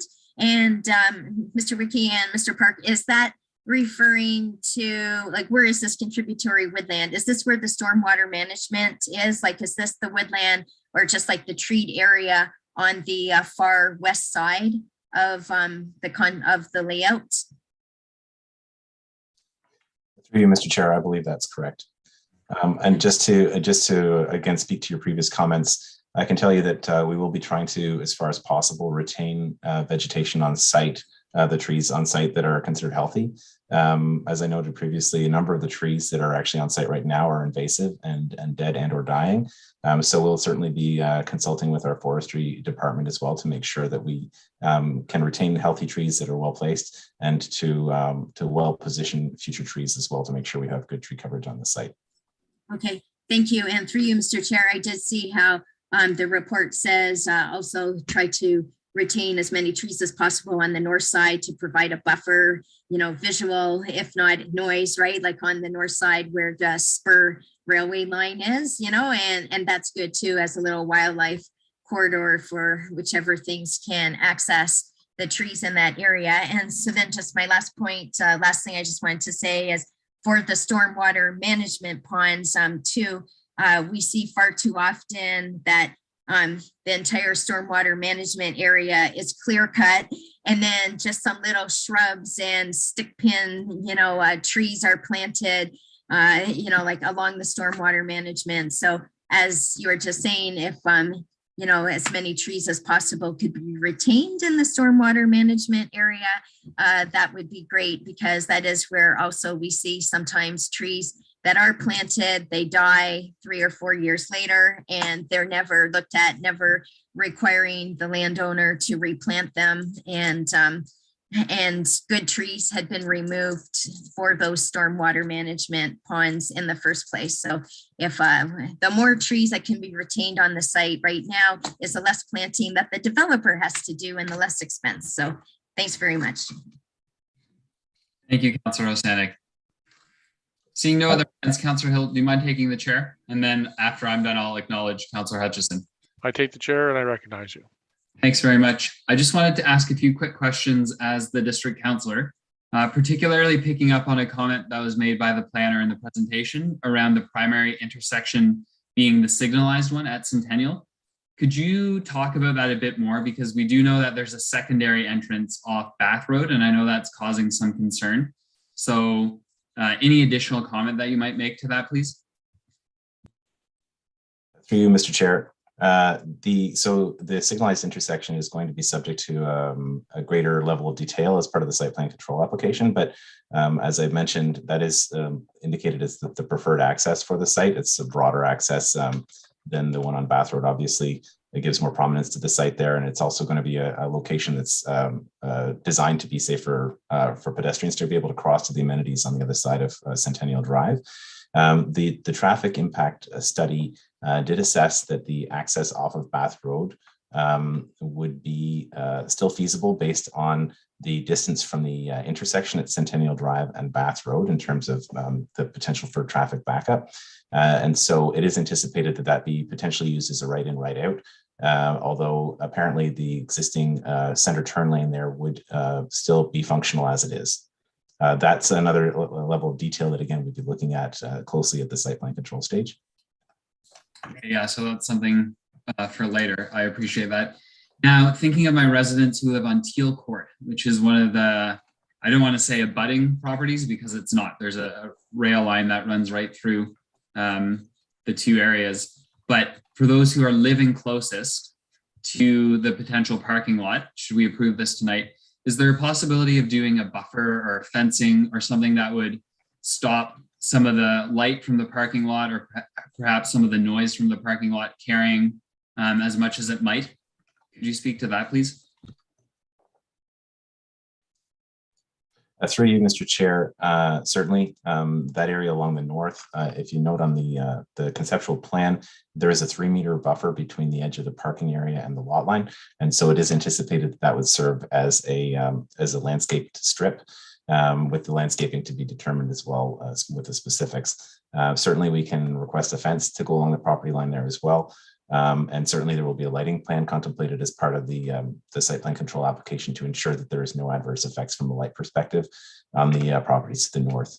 I do want to note that there is a fair separation between the northern property line and the residents to the north. So it is not anticipated that there are impacts, certainly from a shadowing perspective, et cetera, from the building, but we can certainly be mindful of the potential for impacts from the parking lot and again, try and provide the best vegetative screen that we can with the location. Okay, thank you. My final question for now is about the holding symbol that you mentioned at the end of the presentation and how that relates to the upgraded servicing that's required for this site, especially now that we've seen in the media, in particular, the potential for a fairly large residential development across the road, across Centennial to the east of Centennial. I know we're dealing only with this site, but how would additional residential units to the magnitude of that other site impact the potential servicing for this one? I'm not sure if we're able to comment on that here, but if so, that'd be good to know. Through you, Mr. Chair, I did raise that specific topic with my colleagues at Utilities Kingston, and they indicated that the potential sharing of that infrastructure is subject to current discussions, but I don't have an answer for you, unfortunately, yet in terms of what's being contemplated, given that the development as well to the east is still in relatively early phases, but they are obviously aware of both developments and will be trying to find the best arrangement in terms of shared infrastructure along there. As it stands right now, the developer for this project is willing to go ahead, regardless of the developer to the east. They're prepared to foot the cost of that infrastructure in order to have the project move forward. Hope that answers your question. It does actually, and kind of my supplemental to that was this can stand independently regardless of that, just to put some residents, I think, at ease that this isn't directly related to the other project. I mean, in many ways, we know it's not different developer and so on and so forth, but there's not another infrastructure piece that we're kind of waiting on in terms of the other development. This one, once the servicing is updated, can remove the hold symbol and go forward. Is that right? That's correct. Okay, thanks so much. That's all I have for now. I return the chair. Good, and Councillor Hutchison, you're up. Thank you, Mr. Chair. I thought Councillor Neal raised a really good question, and I'm surprised he didn't raise it again. When you're looking at the artist renderings of this building, you see lots of nice trees, and my observation is the same as him. They show you the trees, but they don't necessarily deliver. Are we going to make sure that in fact, those trees can be planted and they can thrive and they can be healthy through the site plan process? Through you, Mr. Chair. I think that we have a great benefit on this site of a fairly significant amount of open space, and it does not seem to be encumbered in the same way that some of our urban areas are in terms of, for example, requirements around silvacells and that kind of thing. So I anticipate that there will be multiple planting opportunities on this site, and the developer, as I said before, my understanding is that the developer's intent is to retain ownership of the site. And so they've expressed previously a desire to basically make the site as good as they can. So we will certainly be anticipating being in consultation with forestry and their consultant team to make sure that we have a robust landscape plan for this location. Okay, it's not quite what I was expecting. I can elaborate. Can you want to redirect? No, I'm going to, yeah, I'm going to redirect. I heard kind of answers to Councillor Sanik's questions, which I think that was partly the same answer. What I'm more concerned about is aesthetically, the value can be seen of the trees and landscaping, but the trees in particular can be seen in the artist's rendering when they present it to planning committee and to the public. My concern is that we actually get the return on that. And Councillor Neil raised it in a particularly fraught situation in Williamsville. So I'm raising it here. Seems like a question we should ask every time. So through you, Mr. Chair, ascertain that's the case and through site plan control. Through you, Mr. Chair, the agent for the applicant is also in attendance, and I assure you she's no doubt hearing your concern about that particular element of the plan. And so we will certainly be carrying forward to make sure that the landscape plan is such that you would not feel the need, although you have the right certainly to again bump up this application if that's a consideration you don't feel is properly represented at a future stage. Mr. Park's hand up as well. Sorry to interrupt you, Councillor. Mr. Park. Thank you, and through you, Mr. Chair, just to supplement Mr. Wicca is saying, he's already alluded to the fact that this site has a lot less challenges in terms of ground conditions than the previous site we were just talking to abutting Princess Street, where you have a lot of in-ground servicing, which makes it very challenging indeed to plant trees along Princess Street in Williamsville, which we've seen over the years. When you have a site like this, which I would say is an underutilized site within the urban boundary, however, it's really still got a lot of undeveloped space on it. So you don't have infrastructure, you don't have sewers, you don't have gas pipes, you don't have water pipes running through the middle of the property where you're looking at planting trees on site. So it's a lot easier to do. But to the point, we will be working with the applicant, and the applicant is hearing this evening the request to make sure that adequate tree planting as represented on the site plan that they have submitted will be followed through with. Just to be clear, we are under the full court press about trees, okay? Everybody here, okay? All the councillors anyway. I don't know as much about Councillor Hill, but the other four for sure.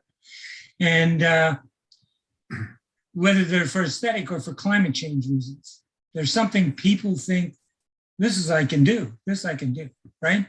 This I can put pressure on. This is something the city can do. If you do it right, of course, not the sticks, as Councillor Sanik was saying. So I'm not bringing this up lightly. It's not because it seemed like a good idea. Right? It's because I want to be able to say to people that we are doing, no, we are doing things, but it's doubtful we're doing enough. Okay. So I just want to bring that. I have one more question. And this is more of a policy question. It has to do with, as you know, I was in the property management business. And I think you said that the 1 bedrooms were 42 square meters. Is that correct, Mr. Wick? 42 square meters. It's in your presentation, but that's really, Mr. Chair. Yeah, I believe they're being reduced to 44 square meters. 44. Okay. So I haven't got that answer, but I did get 42, and I pumped it through my calculator, and that's about 452 square feet. So. And you said that was larger than what the Ontario Building Code allows for. I just want to be clear about that. That's correct. Through you, Mr. Chair, I did consult with our building services group, and they gave me specifics around the living area requirements for units. I won't. I could go into detail for you certainly if you'd like, but it's in the report. It provides detail on effectively the size of a combined living space, so kitchen, bedroom, living room area, and all it excludes is the bathroom area. And the minimum space required, I believe, was in the order of it's just under 13 square meters. And then if you add on a reasonably sized bathroom, which could be in the order of 60 to 80 square feet, it still comes out less than 20 square meters in terms of the total required area under the OBC. And so given that the proposal is for unit sizes that are significantly larger than that, it's felt that it's still supportable at those sizes. Okay, I'm just pumping what you said through my calculator. So basically the OBC says that 215 square feet is okay. Is that what's for what? For a combined, yes, for the combined space for a unit. That's correct. Right. Okay. At some point, we should be looking at this because I've let units that are a bit more than 600 and as low as nearly 500. And I just want to say they're not big. Okay. For living. So I just leave it at that. Thank you, Councillor. So now that everyone's had a shot this first time, we will look to members of the public for question and comment, and then we'll come back to committee for debate, deliberation, and a vote. So Madam Clerk, I'm not seeing you, and there you are. Do we have members of the public who wish to speak? Thank you, Mr. Chair. And through you, I will note that we still have 17 members of the public with us at this time. I'm not currently seeing any hands, but I will ask once again if there's anyone who wishes to speak to the current application. If you could please raise your hand in Zoom so that we may call on you.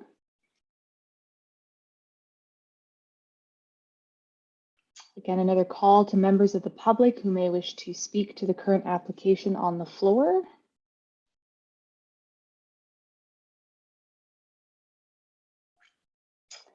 Mr. Chair, I'm not seeing any hands. Okay, thank you, Madam Clerk. So I will look to a councillor or committee member for a mover to put it on the floor, Councillor Hill, seconded by Councillor Hutchison. So it's on the floor. This is your opportunity to speak to the file before we vote. Councillor Hill. Thank you. Through your chair, a couple of things, and I do want to comment a little bit on what Councillor Hutchison had to say there because it's important, and it has been noted that we've been dealing with trees a lot in the files and a lot of concern expressed by the public. So just wanted to start first of all with the nature of the project because I saw Councillor Neal on his global interview last night, and he talked about the fact that a lot of those developments that are happening downtown, because they are student oriented, really aren't affordable. But the developments that are happening out in the intensification that's happening out in this district, they are likely going to be more affordable for folks. And that's really the kind of housing that we need built if we're going to be able to address some of the issues that we're faced, and particularly the vacancy rate. So I'm very pleased to see this kind of infill development. I think it makes a lot of sense. And in terms of the size of the units, that's really kind of a market decision, right? I mean, that's a business plan that we sort of need to leave up to the developer, because they would know probably better than us if those are the kind of units that people will actually rent, and that would be part of the business plan. Recognizing that we do have an obligation to make sure that we're building viable accommodation for people, and I do recognize that. In terms of the trees, I really want to speak to that. I think we're going to be speaking to this a lot because we're looking now at the competition, I think, between the need to try to ensure that this kind of infill development happens inside the urban boundary, and at the same time try to protect the canopy. But in terms of reaching our targets around carbon emissions, infill development is significantly more impactful than maintaining the canopy. So this is not to suggest at all that we shouldn't try to maintain the canopy where we can and to replace trees as we need to, and to identify, I think, areas in the city where we can do a lot more planting as compensation for where we do the infill. But the last thing we want, I think, at the end of the day, is to see a real push for the urban boundary to be expanded, because, you know, we've seen what's happened in places like Hamilton and London, where they're doing a lot of greenfield development, and that's not something we want to see. At the same time, we also don't want to see development moving out to places like Loyalist Township and Amherstview, because it defeats the purpose if people are having to drive into the city and not being able to access transit and that sort of thing. So this friction between the need to protect the canopy and provide additional development inside the urban boundary is going to be at play for the next little while. And I don't think we can allow sort of one to dominate the other. I think we need to find a way to kind of accommodate that and to find ways, you know, to designate areas in the city where these plantings can really be made and sustained, so that we have, you know, we don't come back and cut down, you know, medium-sized trees, that we really let them kind of mature and do the work of carbon, you know, sequestering that we want them to do, right? But we need this infill. We need this kind of development. And you know, what we haven't heard from a lot is kind of the other side of that argument, which is, you know, if we continually sort of discourage, I guess, development because of the tree canopy, the alternative is going to be to expand the urban boundary, and then we will really hear from people, particularly environmentally concerned folks, that is not the right way to go. So somehow, I think, as a committee and probably as a council, we're going to need to find a way to navigate that discussion, because, you know, we really are dominated in a lot of our considerations with the issue of trees, and I absolutely recognize the importance of that. We need to come up with a plan, and we haven't really done that yet. So anyway, that's just a kind of a commentary on that. I think it's a great project, and I welcome it. I think it's good for the community. Thank you. In the nick of time, very good. Looking for other hands at this point, Councillor Neal. Just very quickly, I know that there were 2 or 3 questions that were asked by Councillor Osanek that the numbers weren't yet available. If staff can make those numbers available. And again, either the district councillor or Councillor Osanek or any one of us, if there are questions unanswered before site plan, we always have the ability to do a bump up if needed. But most of the questions indeed were answered, but there were 2 or 3 that didn't have immediate answers. So thank you.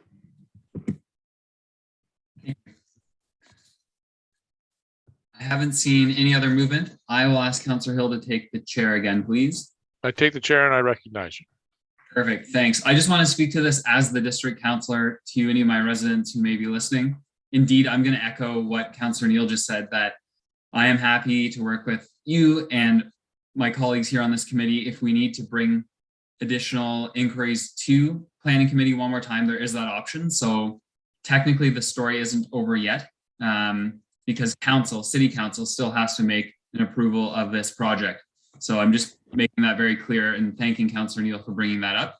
I also wanted to echo what Councillor Hill said in terms of building in and up and not out. That is absolutely imperative in every way environmentally that we've heard already tonight, but also we need to think of it, at least in my opinion, fiscally. And that includes the fact that much of the servicing, while it does need to be expanded to this site, is already much more localized than if we do push that urban boundary out. So there's a good economic and a good environmental reason for this type of intensification. I think that really adds strength to the good points made by Councillor Hill. And then finally, from a very localized perspective, I know that some neighbors are feeling a bit reticent about having greater density or relative to the bungalows that are on Teal, especially higher rise buildings. And I say that loosely because obviously the number of stories at play don't constitute high rises. But an encouragement from me is that in our district, we have approximately 25 high rise buildings. So you can think of ones on Notting Hill or Ridley or just off the top of my head, Gardner's Road, so on and so forth. I would be happy to talk more with you individually, again, if residents are listening, about the ways in which we've made in the past higher buildings work directly next to single family homes. And to be blunt, closer than this project is calling for, because there is a great setback between the building and the property line. Then there's the rail line, and then there are the homes in question. So I think that everything that we've heard from the planner is very appropriate in that regard, and the compatibility actually works quite well given those type of setbacks. And even if it were to be closer, I think that our district particularly, perhaps uniquely in the city, shows that that type of mixed use is not only possible, but that it does benefit us in many ways. So to circle back where I started, thanks Councillor Neal for reminding us about bump up. That is a possibility and I'm open to it if needed, but I'm also really glad with what we see here tonight. Thank you. I return the chair. Thank you. Councillor Osanek.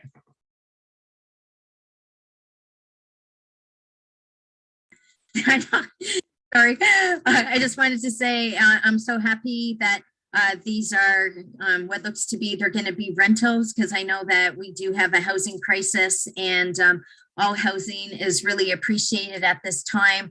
It's just a matter of if we could try to save as many of the trees on the site as possible. But I thank the developer for listening to the comments that we did have at the public meeting. And trees are so important. During this meeting tonight, I just got a text that there's a nuclear plant on fire in Ukraine right now. And so the environment, we have to keep the environment at the forefront, no matter how much density we add, because we're nothing without the environment. So anyway, thank you. And I look forward, if we still have life on this planet, I look forward to the development of these apartments. Thanks. Thank you, Councillor Sanik. I'm really sorry to hear that news. That's horrible. Last call for a comment before we take a vote. All right, all those in favor? That passes unanimously. Thank you, everyone. And it's 8 o'clock, so we've been going for 2 hours. We'll take a 10-minute break. Actually, it's 8:03, so we'll break until 8:13 before we move to our next file. Thank you.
I'll unmute myself here. My clock says 8:13. Counselors, if you could come back, that'd be excellent.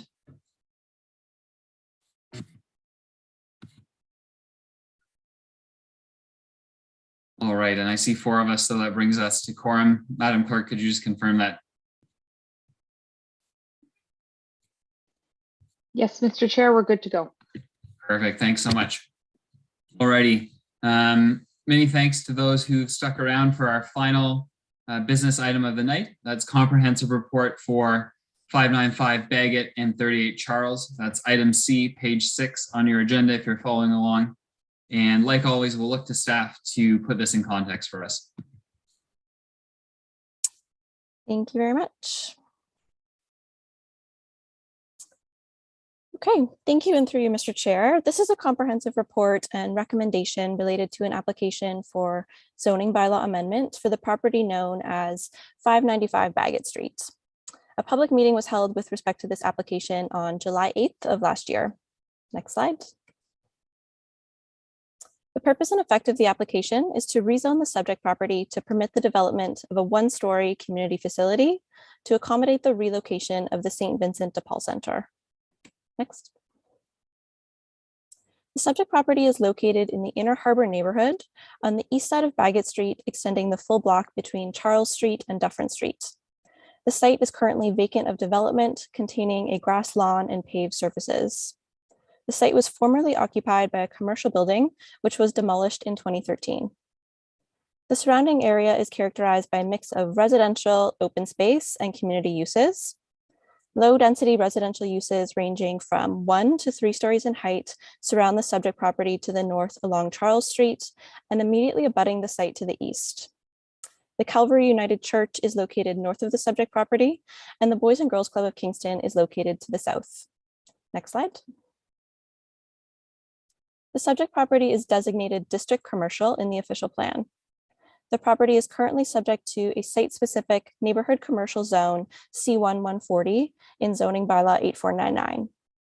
The C1 140 zone has the effect of limiting permitted uses on the subject property to a grocery store, a warehouse for groceries and related products, and a parking lot. Next slide.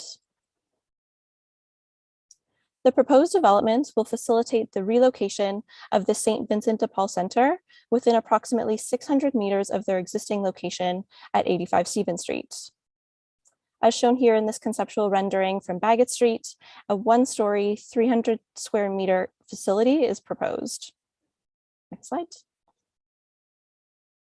The proposed facility will feature a community kitchen and dining room, a multi-purpose space, a used clothing and household item warehouse, and an office space to accommodate the facility's administrative operations.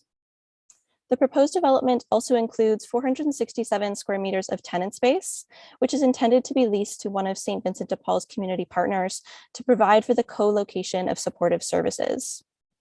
The facility's operating hours will be primarily limited to 8 a.m. to 5 p.m. with occasional evening programming for special events. Next slide. A parking lot is proposed on the south side of the site, providing 22 on-site parking spaces, including 2 accessible parking spaces. Vehicular access to the site is proposed to be provided from Baggett Street, as well as the existing site entrance on Dufferin Street. A one-way loading aisle exiting onto Charles Street is proposed to accommodate donation drop-offs and deliveries. An outdoor courtyard space is proposed at the corner of Baggett and Charles Streets. Next slide. We've seen a high level of engagement from the community on the proposed development. Approximately 60 pieces of written correspondence have been received regarding the proposal, both in support and in opposition. A fulsome summary and response to all correspondence received is included in the comprehensive report. All original submissions are included in Exhibit K of the report and in this evening's addendum. Some of the correspondence received raised questions and concerns not pertaining to land use planning matters and will not be addressed in this presentation. Comments in regards to safety were reviewed in the context of the Human Rights Code, and fundamentally, a planning application cannot be denied on the basis of the population that it's intended to serve. Written and oral submissions otherwise related primarily to the following areas of concern: service distribution, residential intensification policies, courtyard design, and the impact of the proposed drop-off area. Next slide, please. Comments were raised that pointed to the presence of similar existing community service facilities in the area. Comments were also raised that the property should be used to contribute to the residential intensification goals of the official plan.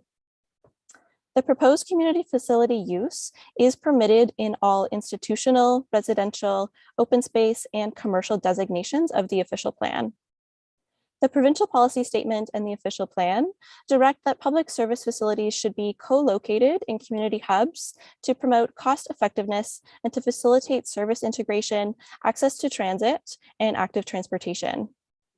The proximity of the proposed community facility to other local service providers, such as the Integrated Care Hub, Street Health Center, and In From the Cold, provide the opportunity for a stronger, more integrated network of services in an area that is well connected by public transit and active transportation routes. Community service facilities, whether operated by different levels of government or not-for-profit groups, play an important role to support the viability of residential neighborhoods. The proposed community facility will serve the health and well-being of surrounding residents and is not anticipated to result in undue adverse impacts.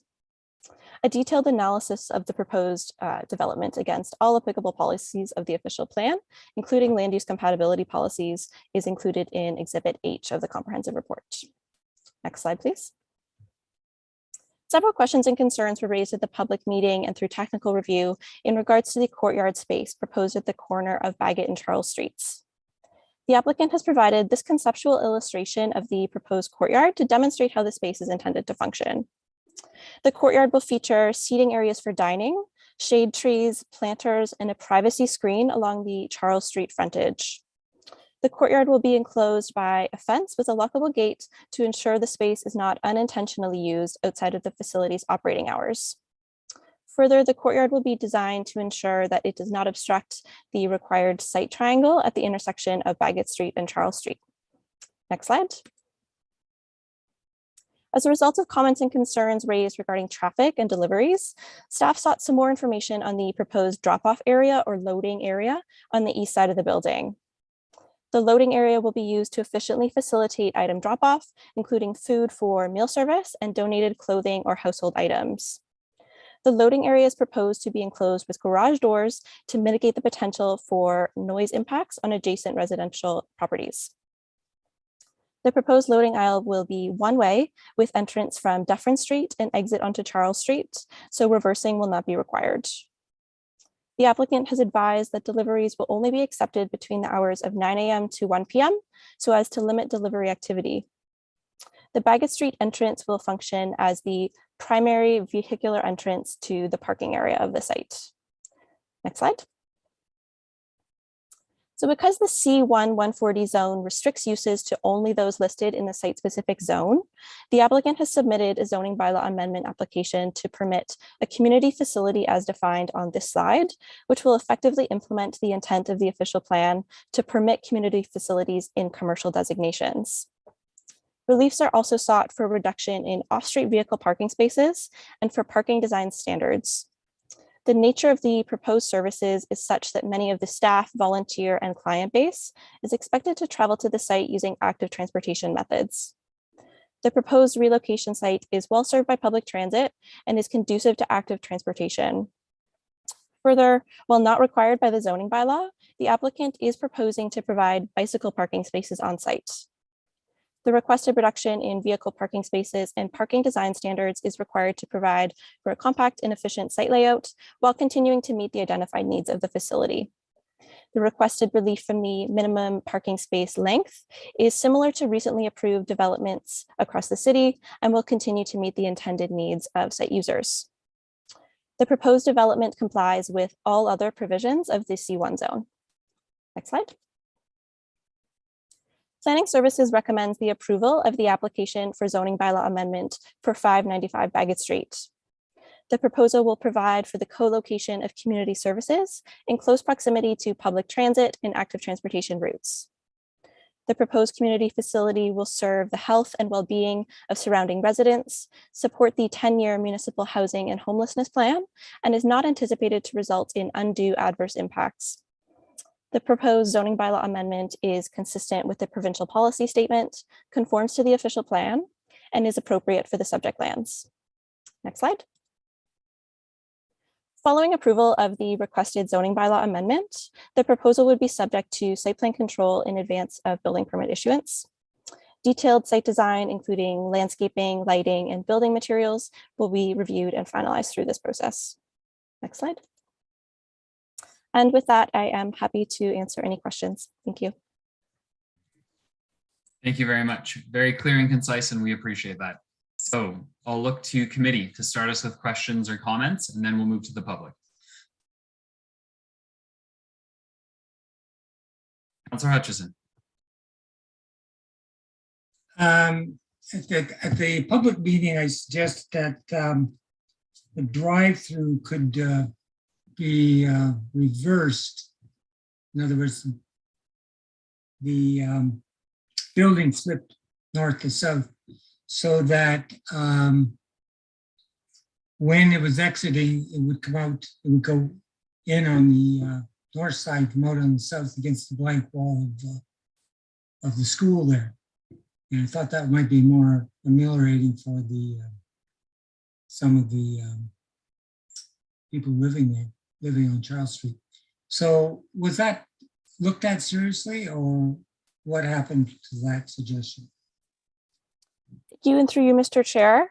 Thank you, Councillor Hutchison. I do recall that question from the public meeting, and I think what was found and the applicant's response at the public meeting was that because Dufferin Street is a one-way street running from west to east, they found that that configuration would not provide for an efficient path of travel back to Baguette Street or Montreal Street after exiting the loading aisle, and that the orientation as proposed would allow vehicles to then most efficiently connect back to Baguette Street or Montreal Street, where we would expect a lot of traffic to most likely be flowing.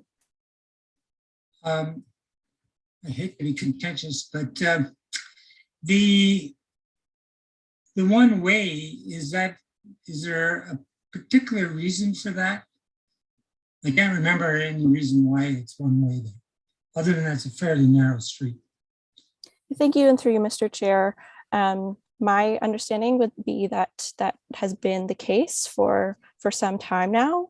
I'm not aware of that one-way street being brought into effect in recent years, so I think that's a historical condition. Okay, but we didn't look at maybe reversing. So as to make Dufferin a East to two-way west. street? Yeah, no, make it east to west rather than west to east. It was determined that because that would make for longer vehicle movements and perhaps increased traffic on local roads, it was determined that the existing configuration would be more efficient. Okay. Okay, that's all I've got for now. Thank you. Others, Councillor Neal. Thank you. Just a quick question. The idea of closing the green space at the one corner for part of the day, was that to address a complaint at our public meeting? I'm just curious about that because in Williamsville, we've been seeking green space at corners desperately in favor of that. And the idea that somebody would oppose the idea of having a little parkette at a corner strikes me as odd. Perhaps you could address that. Thank you, and through Mr. Chair, certainly, yeah. So the applicant's introduction of fencing with a gate around that courtyard space was directly in response to some of the comments and questions received at the public meeting stage and concerns in terms of that space being used unintentionally outside of the facility's operating hours. Thank you.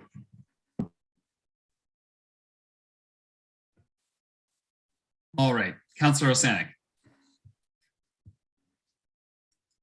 Thank you, through you, Mr. Chair.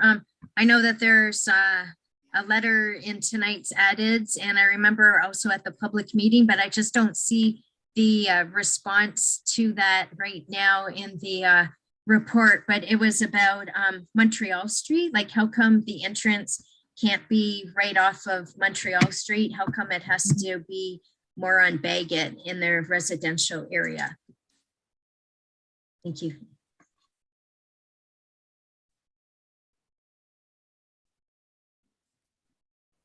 Thank you, and through you, Mr. Chair.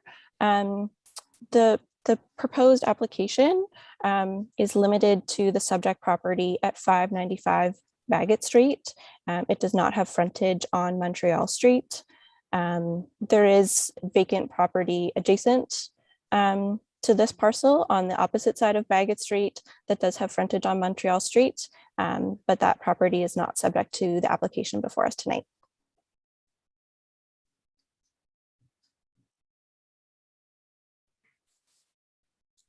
Okay, seeing no other movement from committee at this point, we will look to the clerk for members of the public who are queued to speak.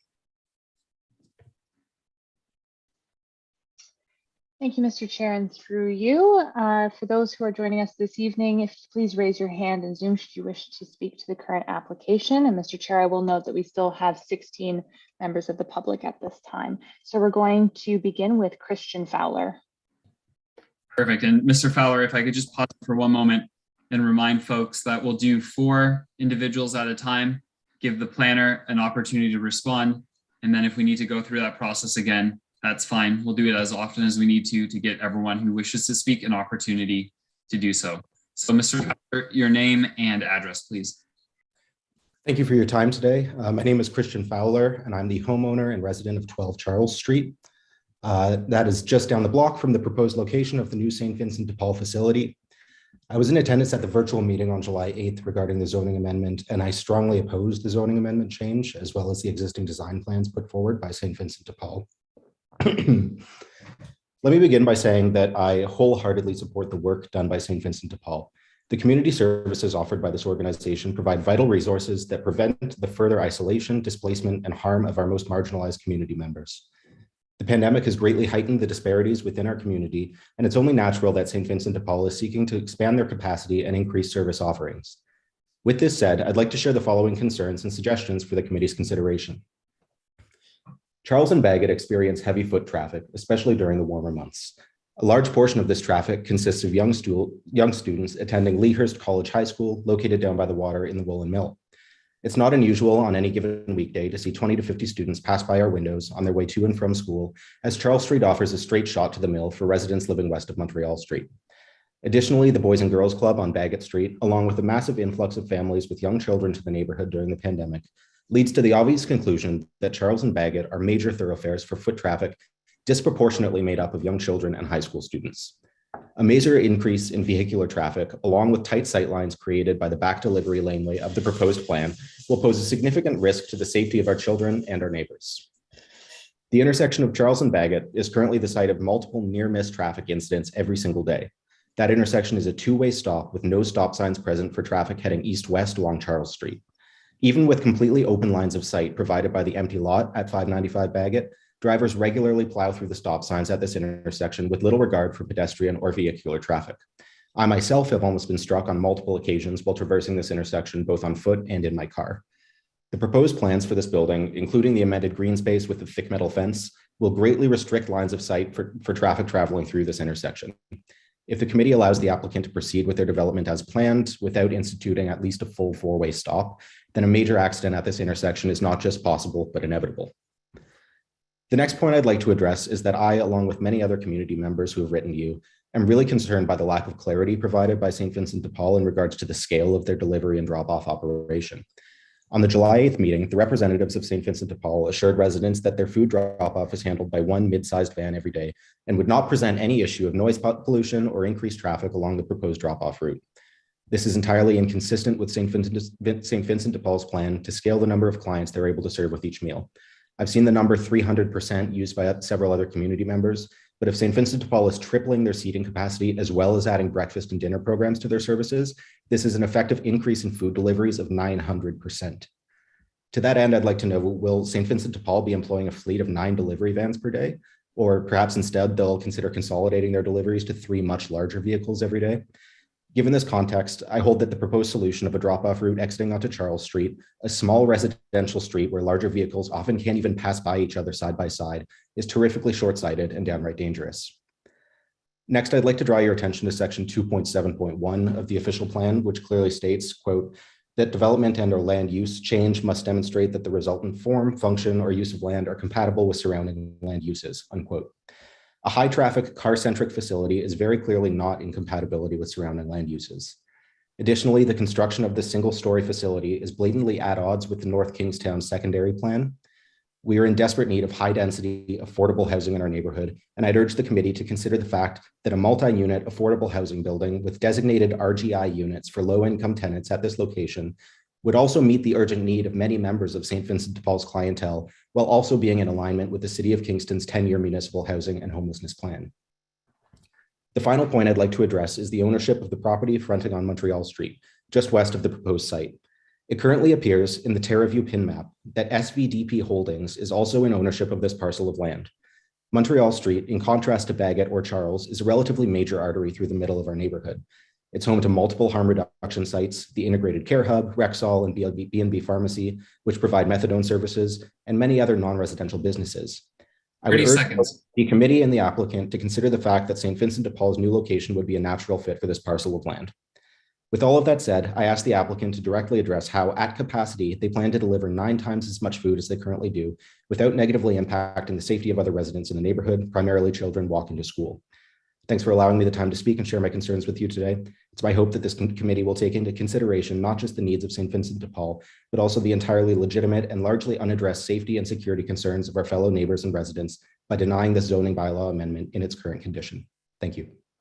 Thank you, Mr. Fowler. Perfectly timed. I appreciate that. Madam Clerk, who's next? Mr. Chair, next to speak is John Wright. Thank you for the opportunity to speak through the chair. My name is John Wright. I'm at 530 Baggett Street, just down the street. So I know, over the last 2 years, of course, working at home, I know the patterns very well here.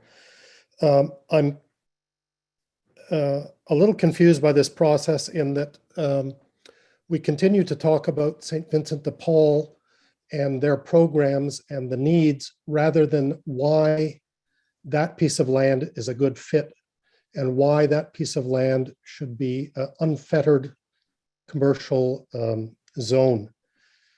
There's a number of disconnects. The St. Vincent de Paul Center talk about this neighborhood changing. They use the term gentrifying. I would say it is revitalizing, and but their clientele is being forced out. So why then would, if the clientele is moving, would St. Vincent be interested in providing services here and drawing a great number of people into a residential neighborhood? The other disconnect is that it seems to be about housing. And again, like Christian was saying, why not get to the source of the issue and provide some affordable housing? You know, the whole thing is about land use planning, and that's really about compatibility. So what we're seeing here is clearly not social compatibility, be it traffic or the use. I'm very familiar with the Scott Mission in Toronto and the mission in Ottawa, and which serve meals. And there's a lot of gathering and waiting for the next meal. And that's what the concern about the corner was all about. And that doesn't mix well with school children, daycare, a youth facility. Imagine if a proponent was coming forward and asking to put a daycare beside the integrated services hub or integrated care hub. I think you'd roll your eyes and wonder what in the world would they think of going to that location? Yet when we invert the condition, we have an existing daycare and youth services, schools in the area. Why would we put this facility adjacent to those? So socially, it's not compatible.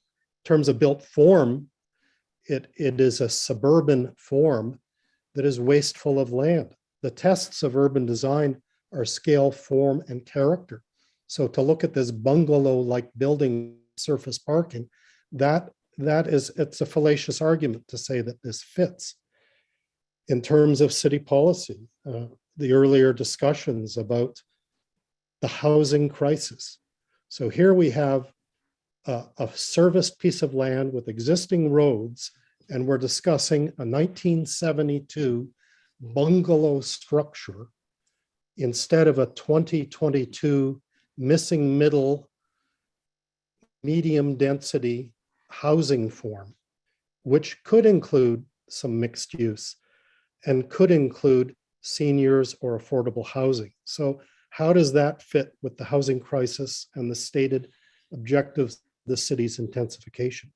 Sustainability, there was talk of trees, this balancing act between providing accessible inner urban or urban forms. And once again, we're talking about vast underutilization of a piece of service land when it's a prime urban housing site. There could be 40 to 50 units on that site in a very comfortable, mixed and dynamic way. So, the question at hand is not broader. It is not open to rezoning this, and I understand that. But that St. Vincent de Paul presumably did their due diligence. There are restrictions on this land. 30 seconds. They knew that, and they bought it anyway. So I don't think it's a matter of their rights. I think it's a matter of why would you remove that condition? It's not a good decision for the neighborhood. It's not a good decision for the municipality to remove those restrictions. I would encourage St. Vincent de Paul to upzone that land, put more value on it by zoning it residential, sell it, and use that money to buy an appropriate location on an arterial road, such as further up Montreal Street. Thank you, Mr. Wright. I'm going to stop you there. It's been 5 minutes. We're glad for your comments, and I should take this opportunity to mention that I'll keep the timeline strict for everyone, just to be fair procedurally, but always we invite additional feedback through the city clerk or the director of planning, and that allows increased participation. If you do have anything else you want to say, is what I'm trying to say, please send it through email after your 5 minutes. So, Madam Clerk, who's next? The chair next to speak is Alicia Strongman. Hi, everyone. My name is Alicia Strongman, and I live at 39 Charles Street. I'm one of the houses that is directly across from the proposed building. My front door opens almost exactly to where their dining doors would open. I still don't understand why dining doors to their dining area opens in front of a residential house. It doesn't make sense. At least they decided that putting the courtyard directly across from my house would be an issue, and they have responded to moving it, even though I still believe that that is not going to be one of the best areas for it. We as residents in the area have been constantly reminded to speak only to the bylaw amendment when St. Vincent de Paul has been continually allowed to step outside of that and talk about community engagement and how this is needed without regards to why this land. We have been, St. Vincent de Paul they have changed many times what they say. It's never a clear outline, and I found this very hard to follow. They say that this community is where their people are, where everyone is, but they also say in the next breath that they don't collect any information from people who use their services, which is valid, but how do you know that this is the area if you don't collect data on your individuals? I don't think that St. Vincent de Paul has the most up-to-date information. I believe that they did their surveys and took this information 5+ years ago, and this is now out of date. This is not a reflection of our community anymore. And also stating that this increased need during an unprecedented global pandemic is not really a true reflection. I understand that things are different now, but it's not a true reflection of facility use. And I don't think it would be consistent moving forward if we ever do come out of a global pandemic.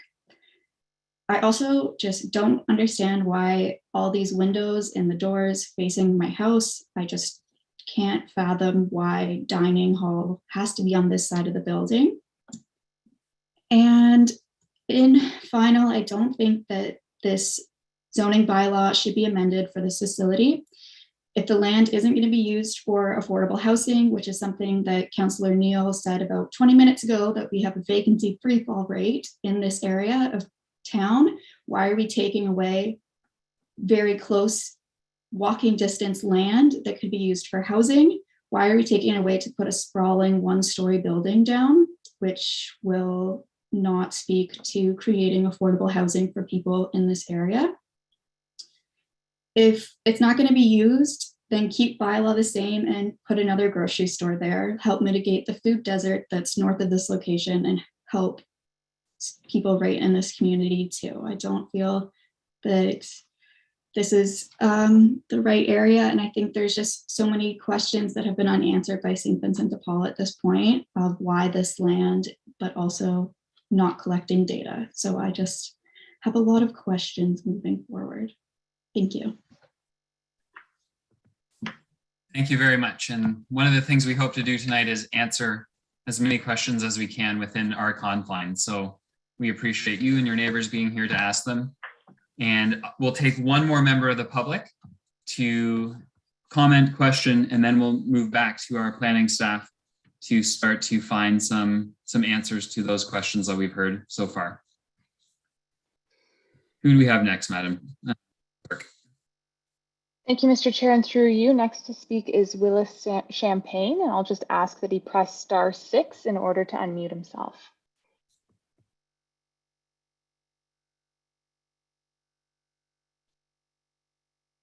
Hello, this is Mr. Champagne talking. Now, yes, the property it concerns me because it's literally outside my back door. And like I say, they could do so many other things with this land rather than do that. They should build some beautiful residential thing there or something, you know, or put another grocery store back there, anything. But, you know, because I have seen the fallout from what happens with in relation to these people being around. And it is being a school zone.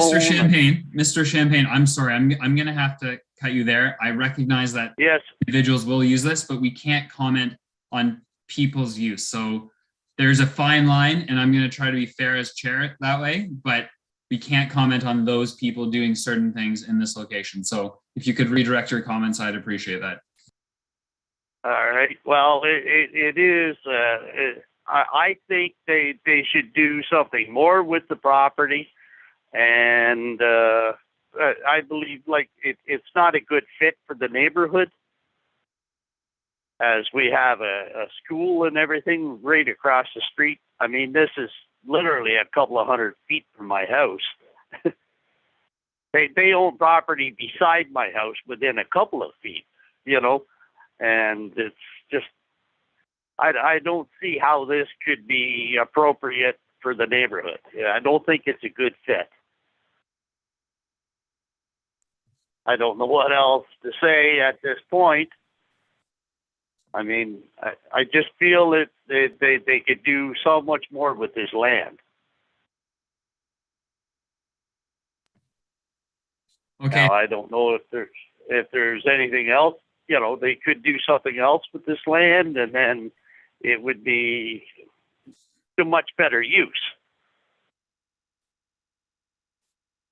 I'm living right on the corner at at 3 John. So, yeah. Okay, thank you very much. And yes, indeed, land use is what we're trying to stay focused on.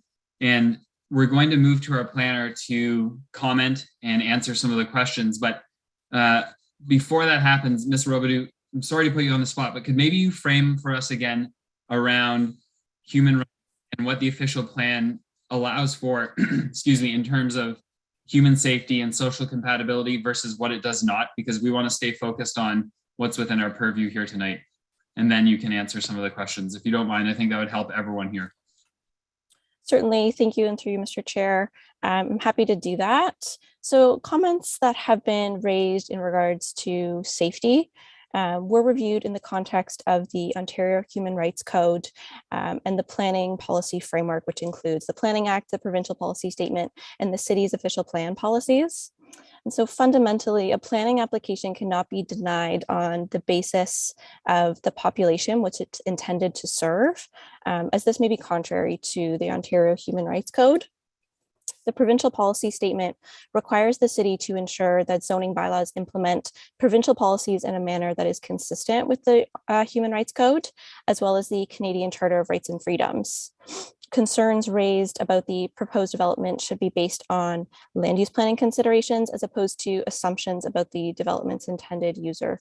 So some of those land use planning considerations would include things such as built form and site design, as well as the use itself. So I hope that provides some clarity. Is that what you were looking for, Mr. Chair? I do, and I think that gives context to some of the responses you'll give and perhaps some of the further inquiries after this round. So thank you for that. Certainly. So thank you for everyone who is in attendance for this regular meeting this evening, and to those speakers who provided questions and comments thus far. In regards to Mr. Fowler's comments regarding foot traffic, existing foot traffic in the neighborhood, I think the fact that this neighborhood is very walkable and contains existing active transportation infrastructure is largely supportive of the proposed development in this instance. As was noted in the report and in my presentation, we would expect that many of the patrons of the facility, as well as its staff and volunteers, would use active transportation methods to access the facility. So the proposed use would continue to support that existing infrastructure and service within the city.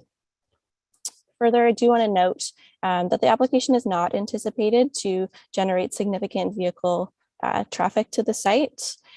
Through technical review, our transportation services group did review the site and did not find that they had any outstanding concerns with the proposal. And as I mentioned, we are anticipating that many users of the site would be traveling to the site by foot or on active or with the existing transit service along Montreal Street, which is in very close proximity to the site. So it is for those reasons that there wouldn't likely be a significant vehicle traffic increase as a result of the proposal. And then in terms of visibility, and in particular that site triangle at the corner of Baggett and Charles Streets, and in particular in the context of the courtyard that is proposed for that particular location, I did have a close look at that with our engineering services group, and that will be further reviewed through site plan control, but at their preliminary look of the conceptual plans for that courtyard space, they did not have any concerns in terms of the ability to maintain that required site triangle and visibility at that intersection. In regards to the scale of the delivery and drop-off area on the site, I will defer to the applicant and their project planner who are on the call this evening to provide a response to that, following my own responses to some of the other questions and comments we've received. In regards to land use compatibility in section 2.7.1 of the official plan, the one-story height that is proposed for the facility was largely intended to limit the potential for loss of overlook due to, loss of privacy due to intensive overlook on the subject property. It's been set back from those abutting uses to the east and been limited to one story in order to limit that potential as much as possible. And as previously noted in regards to that property on Montreal Street, the application that is before us this evening does not include the property fronting on Montreal Street. So that property is not subject to the application that has been under review. Okay, and moving on to Mr. Wright's questions. In regards to this particular location and the suitability of this location for the proposed development, I'll note that the city is obligated to review the proposed development that is before them on its own merits. The lands subject to this application, as I mentioned, are 595 Baggett Street. And as the city is not the applicant in this instance, other potential locations for the facility are outside the scope of staff's review. The proposed community facility does seek to provide support to community members who are in need, including those who may have been subject to gentrification as a result of increasing property values and a lack of affordable housing options, as we do know is currently a challenge we're experiencing in the city. In terms of the residential intensification goals of the official plan, residential development is not what the application has applied for in this instance. And so the city does not have a regulatory regime to require the incorporation of residential use into such a proposal that does conform to the official plan as it's proposed.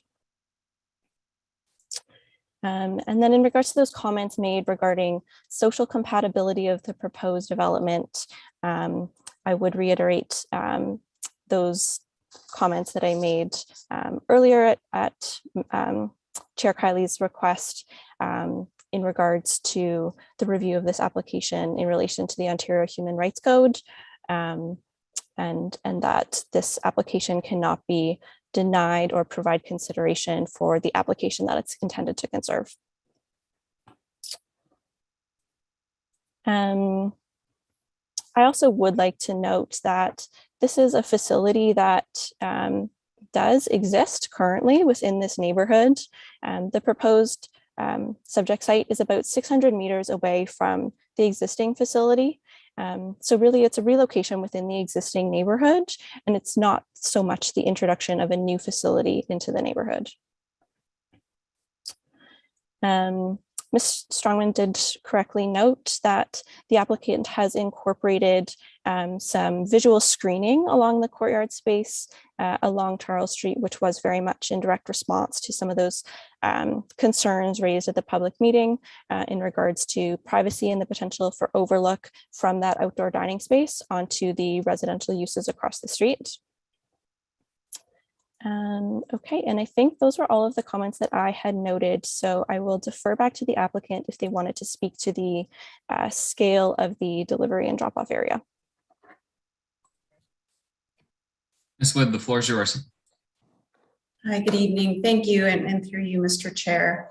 And first of all, just thank you again to everyone who is here again this evening to comment. And maybe I'll just very briefly note that this is not a typical private property owner and developer who's looking to kind of maximize profitability and achieve the highest and best use for this site, which from a profitability perspective would probably be residential development. This is not a residential developer and also not an affordable housing provider. However, St. Vincent de Paul does provide an invaluable resource to the community. So while I appreciate from an economic and planning perspective, there are other compatible uses that could work in this location that would support other needs of the city and the community. The existing location of the St. Vincent de Paul Society doesn't work. It's not functional, and there was a real opportunity here to relocate, which is what's being proposed here. I see that Judy Fife is with us here, who is probably best able to comment, who runs the St. Vincent de Paul Society. You can probably best comment on whether and the extent of any changes to delivery timing and frequency at the new center. Sure. If I can just first of all speak to the notion that we'll be serving 900 meals out of this facility. that may have come as a misunderstanding based on what, capacity could be if society required us to meet a need of that nature. Our plan, however, moving forward is to continue to only serve our lunch meal. That's what we've been doing for all these decades. And that's right now the need that the community has. We serve our meal between 10 and 1 o'clock. We will not be changing that timeline. What we will be able to do is to offer more seating. Our current situation is that we're, because of the pandemic, serving takeout. Prior to the pandemic, we could seat 45 people. We were able to, out of that small dining area, serve a wide variety of numbers. It changes daily, but prior to the pandemic, we served an average of 80 meals a day. We are for sure way beyond that now. In fact, in February, we Ms. Fife, I'm going to interrupt just for a second, and I'm not trying to be rude, but I just want to make sure that I'm holding the same standard for those who have asked questions and yourself. And if you could tie how what you're talking about relates to the land use planning and the transportation issues, that would be much appreciated, just so we can have the same standard for everyone about the people using the site. Obviously important for the community, but maybe not as applicable at this moment. Fair enough. So we will continue to provide a lunch program, not 3 meals a day. We will, so our increase will only be marginally increasing year after year, which is what we've seen the trend to be. So there will not be 900 meals served.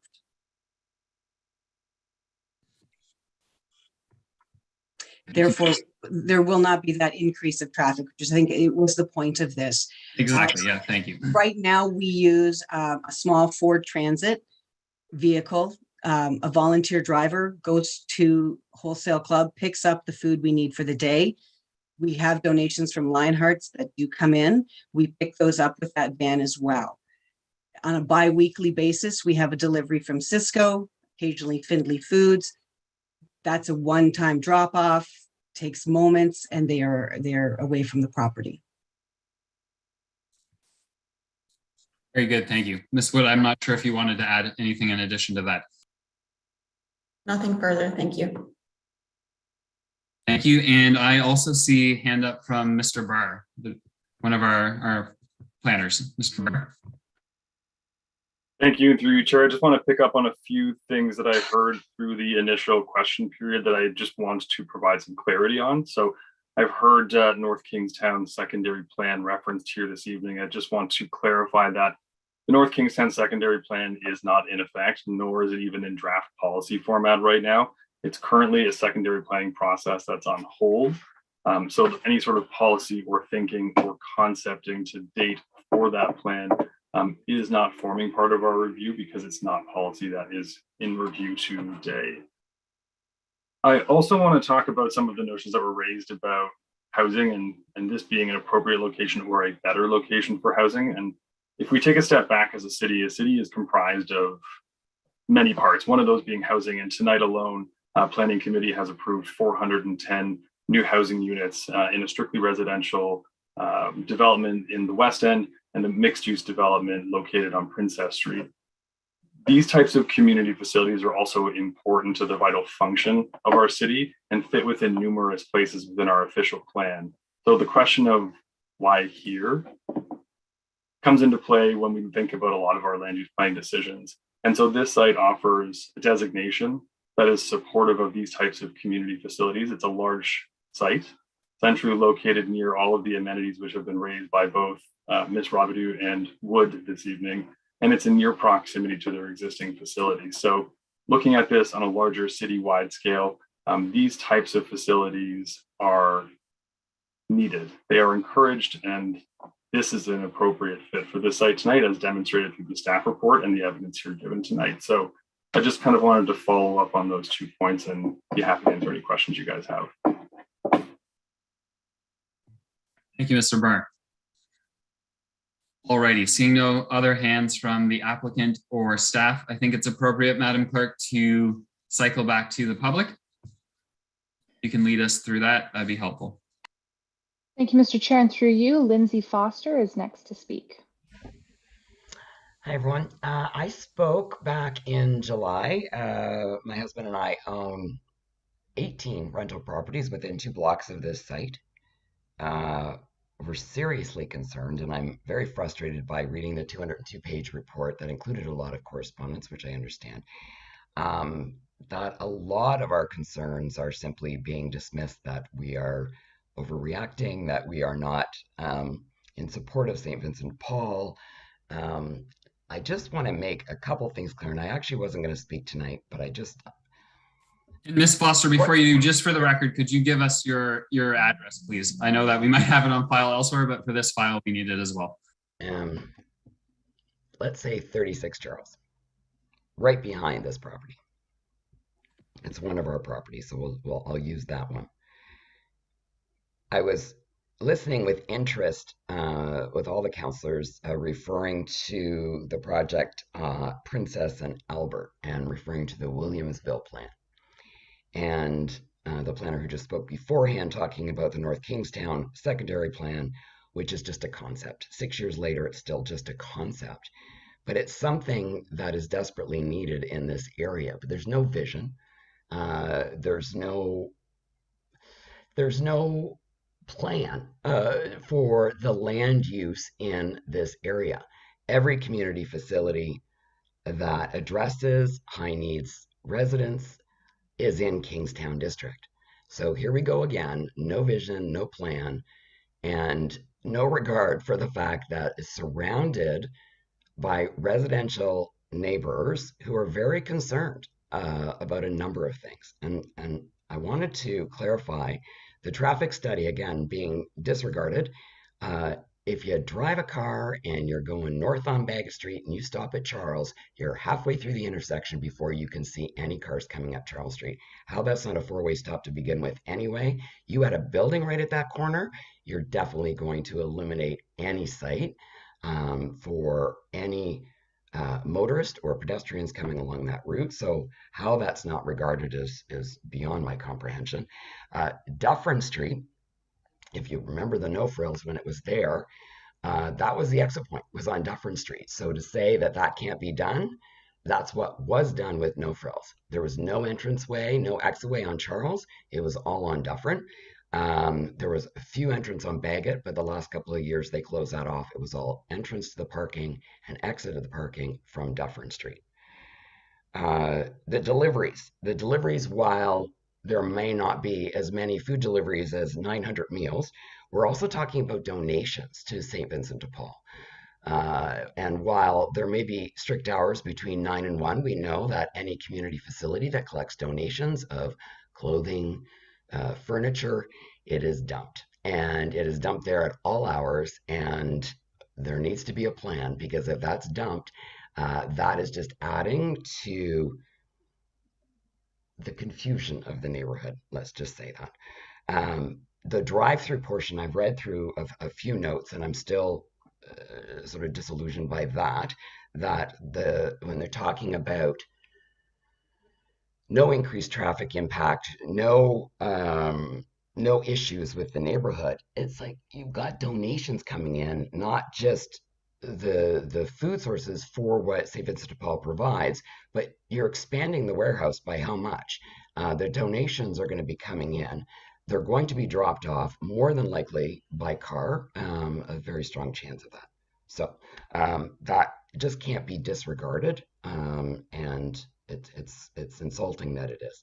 The community facility aspect of this, again, very concerning for somebody who lives in North Kingstown. Community facilities can be changed, can be adapted to the community needs. And we saw what happened, and I said this at the July public meeting. Artillery Park, a community facility, was all of a sudden a shelter. The tenant space at this proposed development is not known, and it could be any organization. And I'm not criticizing the clients, I'm not calling that out, but we don't know the land use of this particular facility. 30 seconds, that please. uncertainty is disturbing and insulting, and I really I really don't think that the planning committee should approve this this amendment. Thank you. Thanks very much. Madam Clerk. Mr. Chair, next to speak is Sayeda Jaffer. Hi, good afternoon or good evening. My name is Sayeda Jaffer. I live at 242 Rideau Street, which is on the same block as the proposed development, though on a different side of it.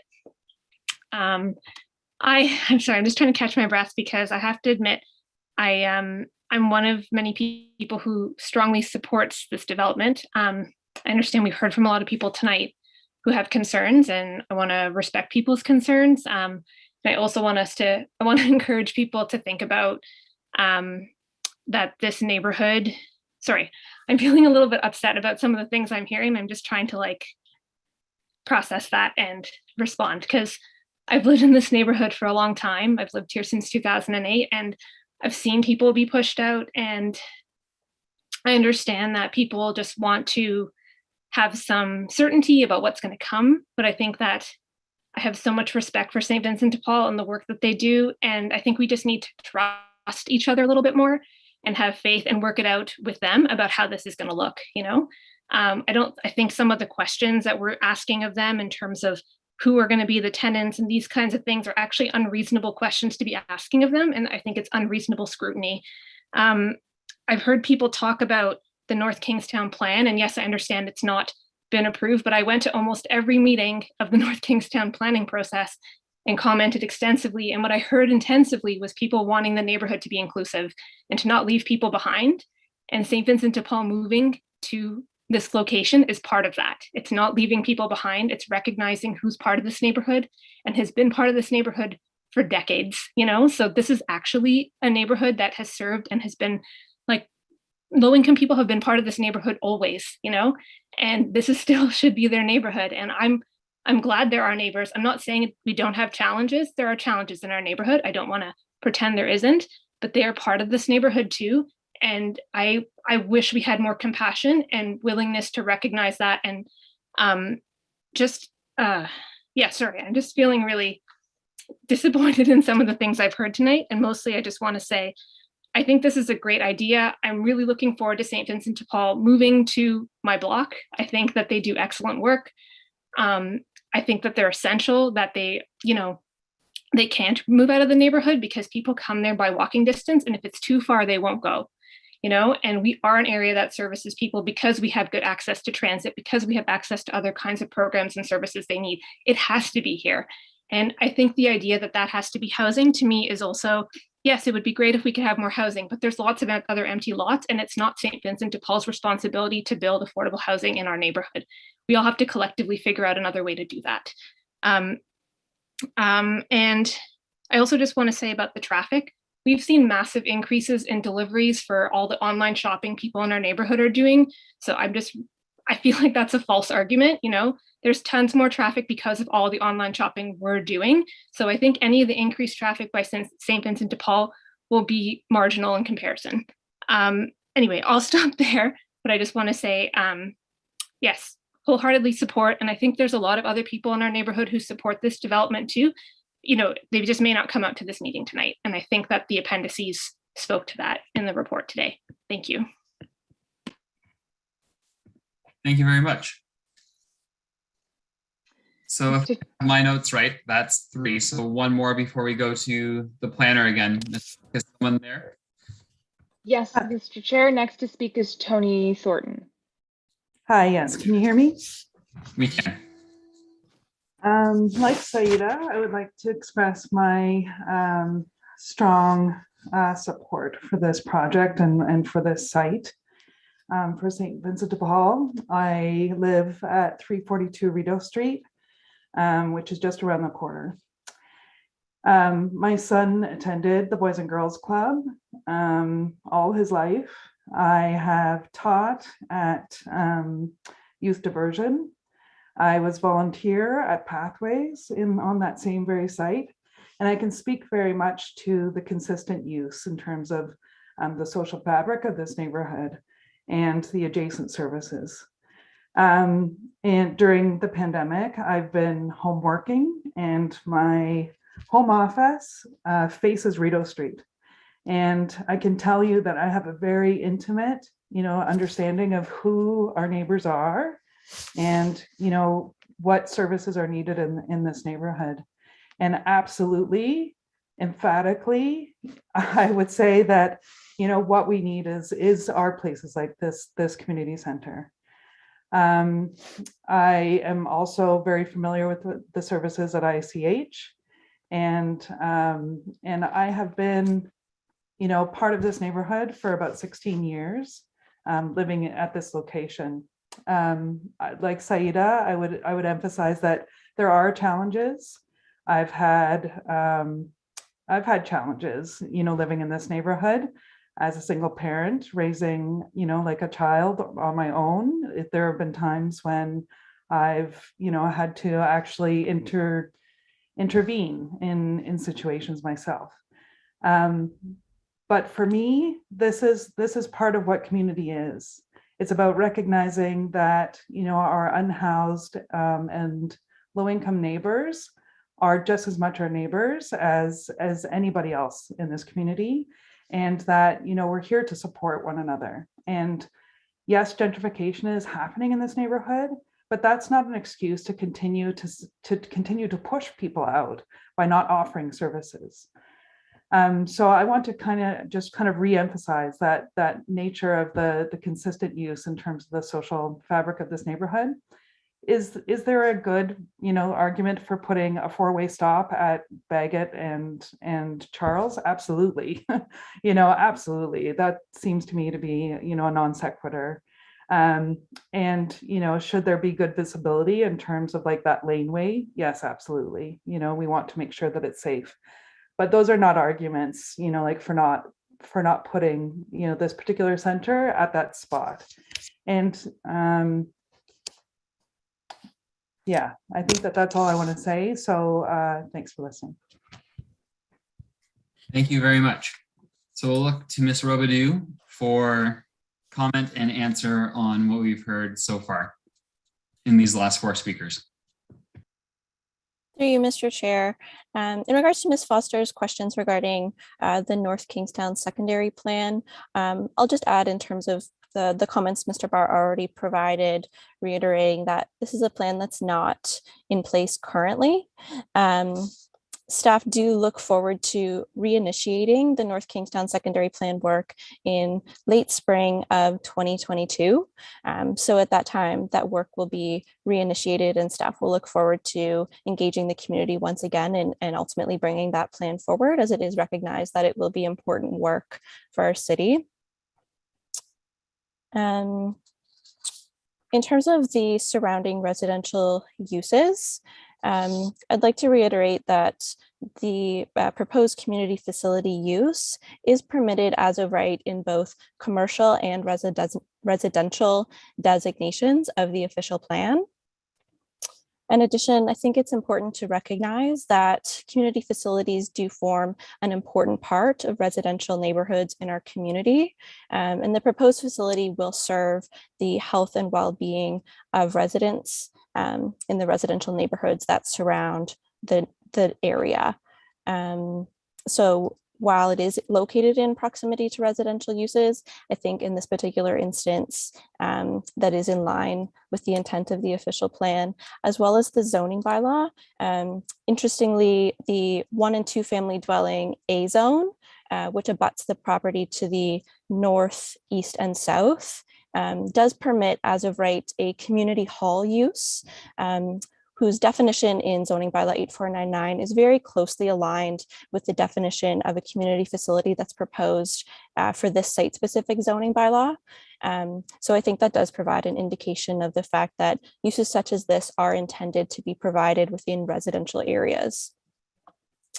In regards to traffic, as I mentioned previously, our experts in transportation services here at the city did review this proposal multiple times through technical review and found that it is not expected to create a significant increase in traffic in the neighborhood, and as a result, a traffic impact study was not required for the proposal. In support of the reduction in parking spaces, the applicants provided detailed information in terms of anticipated staffing and volunteer numbers for the site on a day-to-day basis, which further provides an indication of the fact that vehicle traffic will be quite limited to the site on a day-to-day basis. And as we've discussed, the existing active transportation infrastructure in the neighborhood will further support the existing use, as many staff and patrons and volunteers of the facility would be anticipated to make good use of those existing resources. In regards to the drop-off area and some of Ms. Foster's comments in that regard, the proposed garage doors will allow for the closure of the drop-off area outside of operating hours.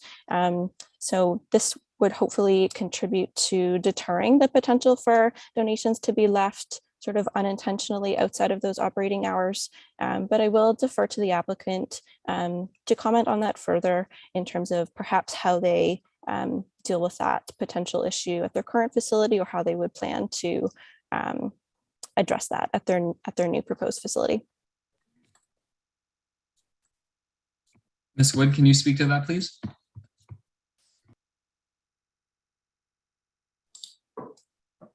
Thank you, and through you, Mr. Chair, and I don't want to keep putting Judy on the spot here, but I think you'd be best suited to respond to this one. Absolutely. Just so in terms of donations being dropped off after our business hours, yes, it certainly can be problematic. How we address it, first and foremost, we put messaging out to the community to discourage that. We stress the importance of coming during our service time between 9 and 1. We also, to mitigate that, will do pickups throughout the city. So if someone has donations and cannot make that time frame, they can leave it on their front step and we'll go pick it up. I believe that has a big impact on people just dropping off, because we do make it more convenient for them by picking up. We also, though, start each day by making sure that the grounds that we're at 85 Stevens Street are tidied and cleaned. Certainly that's part of being a good neighbor, and we make sure that if things are left overnight, first thing in the morning at 8 o'clock, they are addressed. I cannot control what some members of our community may do with donations. We do the best we can. We really try to be positive about it. But at the end of the day, all I can do is deal with the mess that's created. And we do diligently make sure the property is clean. Thank you. Okay, seeing no other hands up from staff at this point, Madam Clerk, do we have another round of public comment? Mr. Chair, there's currently no hands up at this time. Perhaps we could do a final call for members of the public. If there's anyone who has not yet already spoken to the application on the floor, if you could please raise your hand in Zoom so that we may call on you should you wish to speak. And Mr. Chair, we do have one further hand of Cheryl Strongman. Hi, my name is Cheryl Strongman. I am the owner of 39 Charles Street, which is across the road from the proposed location. And I wasn't going to speak tonight either, but there's a couple things that have me concerned. And I see some conflict in what I'm hearing and what I'm seeing. And so we're being told that there's going to be no increase in the traffic in the area, but then we're being told that there will be deliveries of food. There can be drop-offs at any point in time during the day, and that they're going to go and do pickups of delivery furniture and things or whatever people want to donate, and they'll be bringing those back. So all of those are indications of increased traffic, like just off the minimum. And we realize they're saying that they're not going to increase the number of foods that they're serving right now, but who's to say in a year's time that they don't? So I know you can only plan about what they do now, but not what's in the future. So we have to think about all of those things as well. I'm going to try and stick strictly to the planning and not to why I think it's a great or not great thing, because I realize that's what we want us all to do. So the exit onto Charles Street is probably going to be a difficult one, considering already it's a narrow street. If people plan on parking, which we will quite often see people parking out front of the house and walking to the downtown and leaving their vehicle in front of our house. So and that isn't even us parking there. And then there'll be cars coming in and out of that location that literally comes right out almost onto our front step. So you're going to have that congestion on the street, as well as the extra trees that they're going to plant along the side to enclose in the viewing and park. So I see a real congestion there. And the fact that they're not seeing that there's going to be any problem with future in that area concerns me. That I feel like that has not been addressed completely at all. And that really needs to be reviewed again. The fact that there's drop-offs going to be allowed at the back of the building. And if you've ever gone around to any of and I have, some of the drop-offs in other places, you'll see that after hours, they do continually pile things up. So it's going to be a continual cleanup, and people are going to be coming and going outside of those hours. So the hours that they're stating are just while they're there. What happens outside of when they're there is things that we're all going to have to live with because we live there all the time. And there was a couple, and the delivery trucks coming in and out and garbage removal currently on the street is a problem. There's only parking allowed on certain times of certain parts of the day. So if the garbage trucks are coming down the road and the delivery trucks are coming out, again, more congestion that's going to be happening on that part of the street. So there are a bunch of things that just aren't tying in together of how this is going to work and how it's going to fit into the neighborhood. And I also do not feel that it's a good use for the neighborhood and a good use for the property. If it's in there that it could be a parking, there is desperate need in this area for parking as well. I see consistently the streets are parked up, down, sideways, people trying to park in other people's parking lots because there's just nowhere to park. There's nowhere for people to go. So, I wouldn't feel that it's a good plan to use this for this. You could literally probably at the pricing rate right now, sell it, make double what you bought for it and buy something a little bit, farther out or a little bit more just out onto a commercial area a little farther. And, that would be a better use for, their money and their planning. That's just my opinion, but that's all I have to say. Thank you, Ms. Strongman. And thank you for trying to keep it to land use issues. Madam Clerk, do we have anyone else? Yes, Mr. Chair, through you. Next to speak is Philip Gillick. Please do. Oh, hi there. I'm at 547 Baggett, and it's really a question that I have, and I'm sorry I wasn't there for the first consultation because we joined the neighborhood just recently.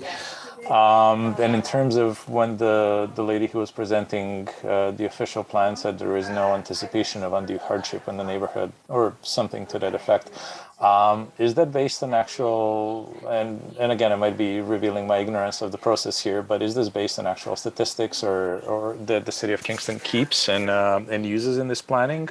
Or is this just simply an anticipated thing? And again, having small kids and biking down the KMP trail, I certainly did notice a very large increase in, threatening behavior since the integrated hub was there. And again, does the city of Kingston have statistics to support the idea that placement of a facility wouldn't contribute to the safety issues of the neighborhood? Or is this something that simply is hoped for? Thank you.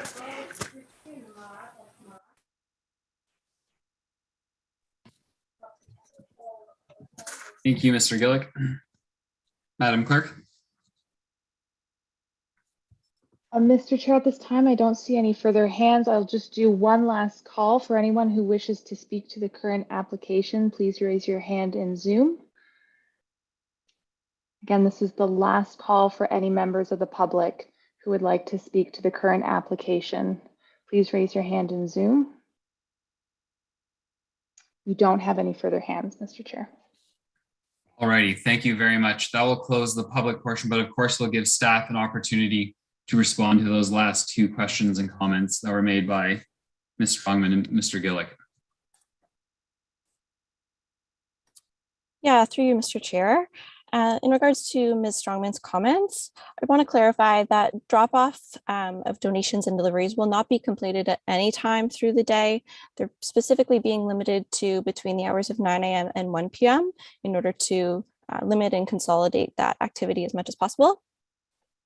I'd also raise that if the permitted grocery store use, which is permitted as of right, were to be reinstated on the property, this would likely bring significant traffic in the way of deliveries to the neighborhood as well. So this proposal for a community facility with a drop-off location would not be a deviation in that regard.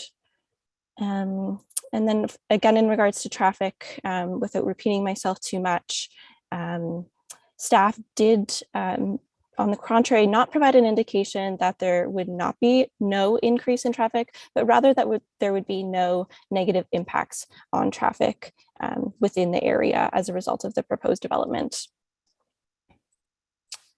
In regards to Mr. Gillick's comments regarding land use compatibility, I'm happy to provide a little more information in terms of how the official plan deals with land use compatibility. Compatibility is defined within the official plan as the ability of various land uses, buildings, sites, or urban design treatments to coexist with one another in a manner that will not have undue physical or adverse effect on existing or proposed development in an area or pose an unacceptable risk to environment or human health. And in speaking to risk to environment or human health, the provincial policy statement and the official plan call for confirmation of the presence of things like natural hazards or severe environmental contamination, which staff did not find there would be significant risk of in this particular instance. As we've discussed this evening, safety risks that are associated with assumptions about the population that the proposal is intended to serve are not valid land use planning considerations. Thanks. Thank you, Ms. Robidoux. I appreciate that. So we'll look to committee. If there are comments or questions, I'm going to propose like we have for the last two files, we put it on the floor. So we'll look for a mover and seconder, and then we can have our time to talk. Councillor Hill moves, seconder Councillor Neal. Thank you. So the floor is yours, committee. Would anyone like to question, comment, debate, deliberate, so on? Councillor Hill. Thank you. Through the chair, just a couple of things. I wanted to speak a little bit about traffic, and I'm going to speak kind of as a former neighbor. For a long time, for 11 years actually, I was 14 years. I was a school administrator at Regiopolis Notre Dame, which is just around the corner from where the current location is on Stephen Street. And 4 years prior to that, I worked at the board office when it was located right across the street. So I had a good sense of the sort of the impact of traffic on that. Facility and how it impacted traffic through there. And Stephen Street is a very busy street, as lots of folks know, because it's the connection between Division and Montreal. So I never noticed a particular impact on traffic that resulted from that facility. So we certainly had lots of people going through there at different times of the day, and it didn't result in an impact. I suspect that where it's being located, the impact on traffic would be even less.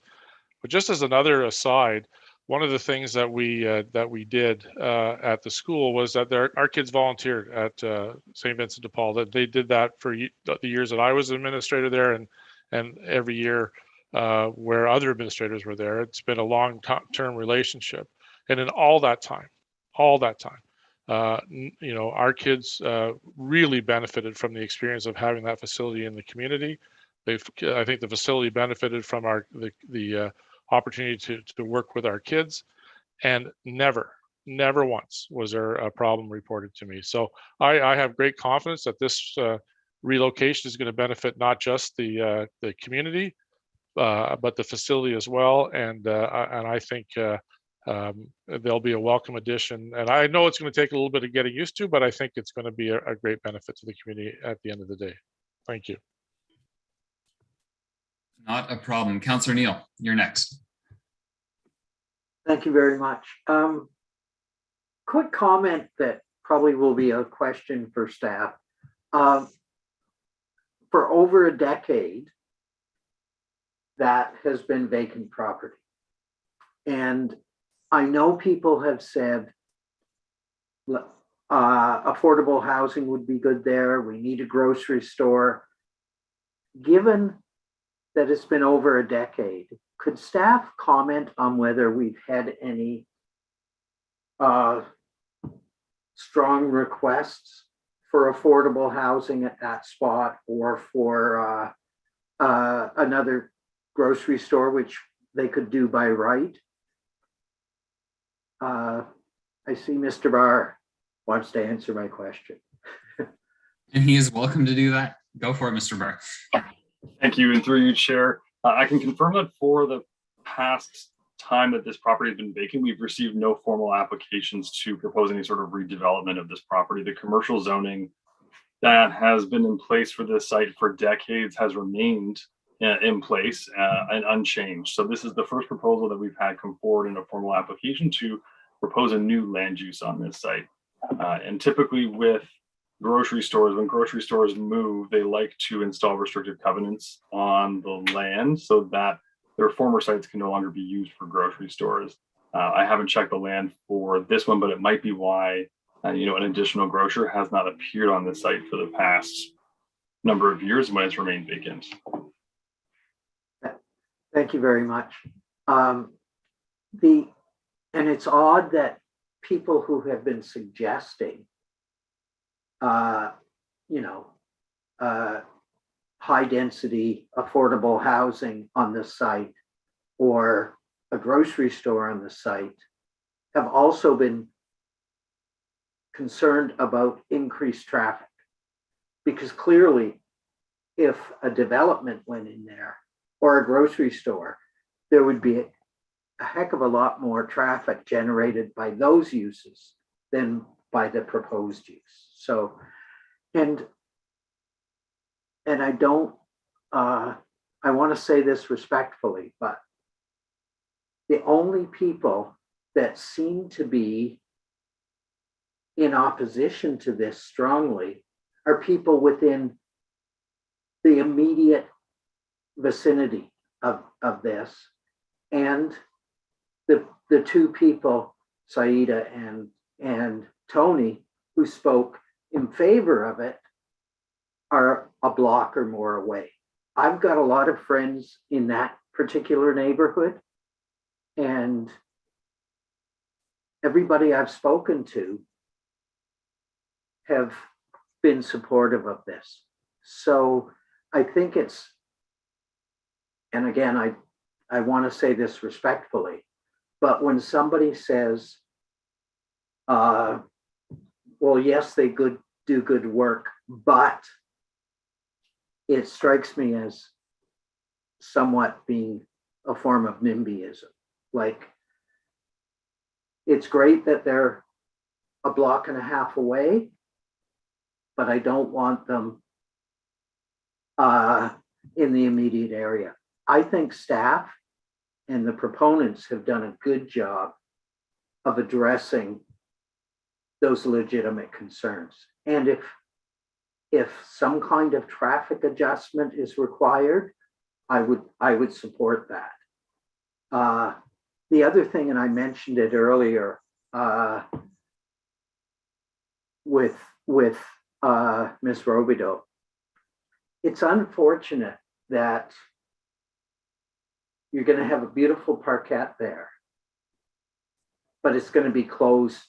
If I lived in the neighborhood and my children were younger, I would applaud the idea that there's a green space with some benches that they might very well want to use.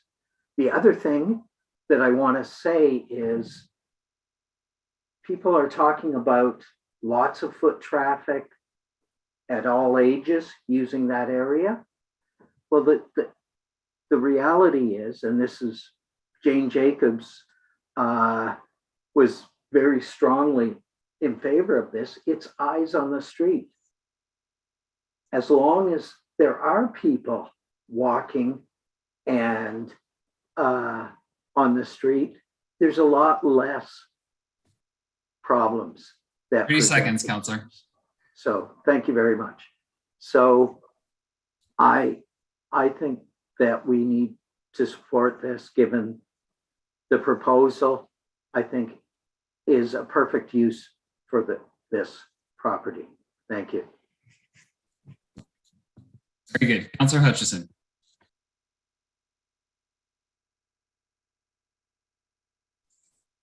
Sorry about that. Oh, picture disappeared. The Councillor Neal, first of all, Councillor Neal touched on something that I think we can do immediately about, and that is 3 or 4 times it came up with problems with the intersection, some of which will be aided, I think, by the location of the parquet and the screening. But when it's true that when you're coming south, you're blind on your west side, and it's very difficult to tell what is going to be around the corner. So what I'll commit to right here is I will bring it up with staff to look at that again and see what we can do about that problematic intersection. And also the parking and the commuters, that should be not be causing a trouble. The reason why the parking times are different is and move around is to keep commuters moving so that people in the neighborhood can park on their own street. That's the main reason behind that kind of a provision. So I will ask staff to look at that as well. And a couple of things I had came up about housing. I'm interested in this because when Loblaws closed the Bennett's down there, I put a proposal to build housing on there, and it was defeated by the council at the time. I don't think Councillor Neal was on that particular council, and because he's been very supportive over the years. So I'm interested in knowing from St. Vincent de Paul whether they have any plans for housing, or they'd be interested in housing on the land that's west of Baggett. So certainly from the get-go, when we realized that we were in possession of such a quantity of land, more than what we needed, we have tried to move forward a project for housing. We have not been successful in doing that. And it is outside of our mission statement. So although we want to be good stewards of what we possess, and we know the need in the community, we know the need of our clients is for housing. There's no two ways about it. So in good conscience, we did pursue that as best we could, looking for a partner, someone in which we could, someone like the city, that we could partner with and move a project forward. We have not been able to secure that. We have tried to flesh that out as best we can. The bottom line is we don't have capacity as an agency and a board to pursue that on our own. And again, it's outside of our mission statement, but we did look into all that was possible. And unfortunately, we were not able to secure that. Okay, so I'll leave it to staff to make note of that and other councillors. Okay, they're interested. We need the housing. Okay, and this will not be the first time I've brought this up over the years. So let's see what we can do. I raised that the other day in one of the other committee meetings. So the other thing is that Councillor Hill reminded me of, how many times have I heard about St. Vincent de Paul in the last 15 years? I can't remember if any times. Okay, that's my experience. Maybe one, but it was some small thing. That tickles on my brain, but really they run a good project. That doesn't mean that nothing is going to happen. I live within a block of social housing myself. I know things going on there, which my neighbors have no idea. Okay, some conflicts and that within the building. Okay, so I'm hoping that people will give this a chance. I understand your concerns. It's divided the neighborhood. I would say 50-50, 55-45, it's something like that, about those who are apprehensive about the situation, those who are supportive of it. And I just want to let you know that there is that mix. Also, to help the block, when Mr. Barr was talking about the North Kingstown secondary plan, I've been a big pusher of that. And he said it was conceptual. I think he was just trying to say that where it's not in place, so it can't apply to this application. And I doubt he would have said anything about this anyway, this sort of development anyway. But because that's not the nature of secondary plans usually. And so it's coming. We put the Williamsville issues first because it seemed like the prudent and best thing to do as a council. And we are, we're going to continue on. So I do believe— 30 seconds, Councillor. Yep, I do believe that St. Vincent and Paul will do their very best to make this work. It's in their interest. And we should go from there. Thanks very much.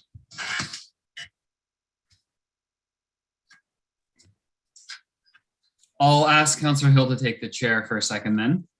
I'd take the chair and I recognize you. Thank you. I just want to go back and underscore, if I could, with confirmation from staff, 2 points that Councillor Neal made that are very influential in my own thinking, which is what's allowed as of right. So perhaps Ms. Robidoux, you could confirm that indeed in the current designation, so the zoning bylaw that exists today, there could be commercial activity that would in fact see increased traffic to at least equal or greater volume than what we're contemplating tonight. Is that a fair assessment? My colleague made it and I agree with him, but I just need to have you confirm that. Ms. Robidoux? Through you, Mr. Chair, the existing site-specific zoning for the subject property permits a grocery store use, warehousing for grocery use, and parking use. So I'm certainly not a traffic expert and won't speculate on traffic levels that would be associated with those types of uses, but I will leave that to you to make your determination. Okay, perhaps a supplemental that's sure. Through the vice chair. No matter what, we would use our traffic warrants and our traffic policies that you've applied here to as of right developments. In other words, the standards would be the same. And if one was warranted or one wasn't, that wouldn't change based on what was being proposed on the location. Is that fair? That is fair. And I think any commercial use of the property would be subject to a site plan control process. And so transportation services staff would have the opportunity to review that type of proposal were it to be as of right through the technical review process to ensure it was compatible in terms of traffic levels. Okay, thank you very much. And maybe just for the benefit of our viewers, Ms. Robidoux, could you just define what as of right means then? Certainly. So when I'm referring to as of right development, that means the development that complies with the zoning bylaw in terms of use, as well as performance standards for built form that would apply to a particular property. So in effect, if you own the property and you meet all the rules, you can build whatever you want. Precisely. Okay, thank you. Oh, that's good. I return the chair. No, thank you. You actually, please keep the chair because I just want to make a comment or two, but that was a really helpful clarification because I have confidence that our staff have done due diligence with respect to the concerns that have been raised and that as our rules currently exist, they have been met and that there is a great district councillor in Councillor Hutchison who's willing to review those further as needed. But as Councillor Hill just made clear, something that could be built now without this process, so without this extra level of scrutiny, would have to go through a similar set of standards. And so to me, it makes me very comfortable, even more so, that we should move forward with this. And I think I'll leave it at that for now because we followed the processes that we need to and use the policies that we have, and there's no red flags from that perspective. And I'm happy to support this file. So thank you. I return the chair. Very good. We'll look to see a hand from committee, Councillor Hutchison, but before we go to you again, Councillor Osanek, I do want to give you the opportunity in the first round of questioning or comment. If you'd like to, if you don't, that's fine as well. Okay, thank you, Mr. Chair. I do understand the concerns from the neighborhood, but unfortunately, we, with the human rights commissions, like we can't make our vote based on that. But I have heard lots of concerns around the residents living around the integrated care hub, and hopefully this won't be the same concerns at Baggett, Dufferin, and Charles Street. But I also know how busy Baggett Street and Charles Street is, and so I just want Councillor Hutchison to know that when he talks to staff about a four-way stop sign being put there, we can bring it as a motion to council if staff won't bring that forward, and I'll definitely move that motion or second that motion, Councillor Hutchison. Thank you. Very good, thank you. And on that note, actually, just as a quick segue, a reminder that we as committee make a recommendation to council who ultimately approves this. So there is yet a step in the process. So Councillor Hutchison, you're next for the second round of question and comment. Great, thank you. Just a couple of quick things. As Mr. Barr intuited, when we're looking to try, and some of us, we're trying to build affordable housing, we had to familiarize ourselves with the deal. And the Loblaws put a covenant on that sale that there was not to be another grocery store there, which was very disappointing, but and bothered me and the neighborhood, but that's what they did, and they were legally entitled to do that. So finally, I just wanted to say, though I've had councils vote against proposals for affordable housing, not this council, okay? I want to make it clear. A couple of councillors had my back in this regard, and I've had theirs for years, but also Councillor Kiley and Councillor Hill. We probably developed more than affordable housing this year than we have of various kinds in certainly the whole time I've been on council. Okay, there's always been some. We always say we're building some, but nothing significant as what we're doing right now. So I thought I'd give my colleagues props for that. Okay, thank you. Thank you, Councillor Hutchison. So I'm seeing no movement from committee, which means it's time to call the vote. All those in favor? And that passes unanimously.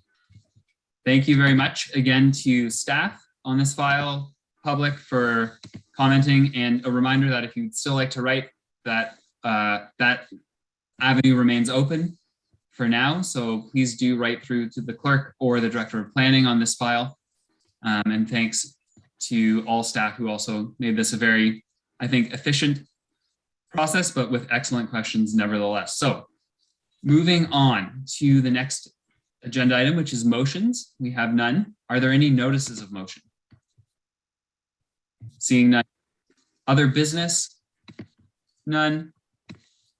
Noting the correspondence that have come both in the agenda initially and the addeds.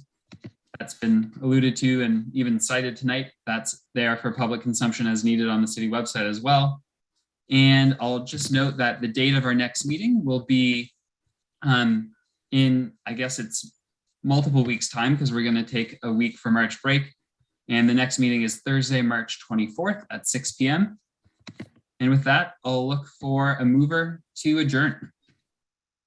Councillor Neal, seconded by Councillor Hutchison. All those in favor? All right, thanks everyone. Really good evening. Take care.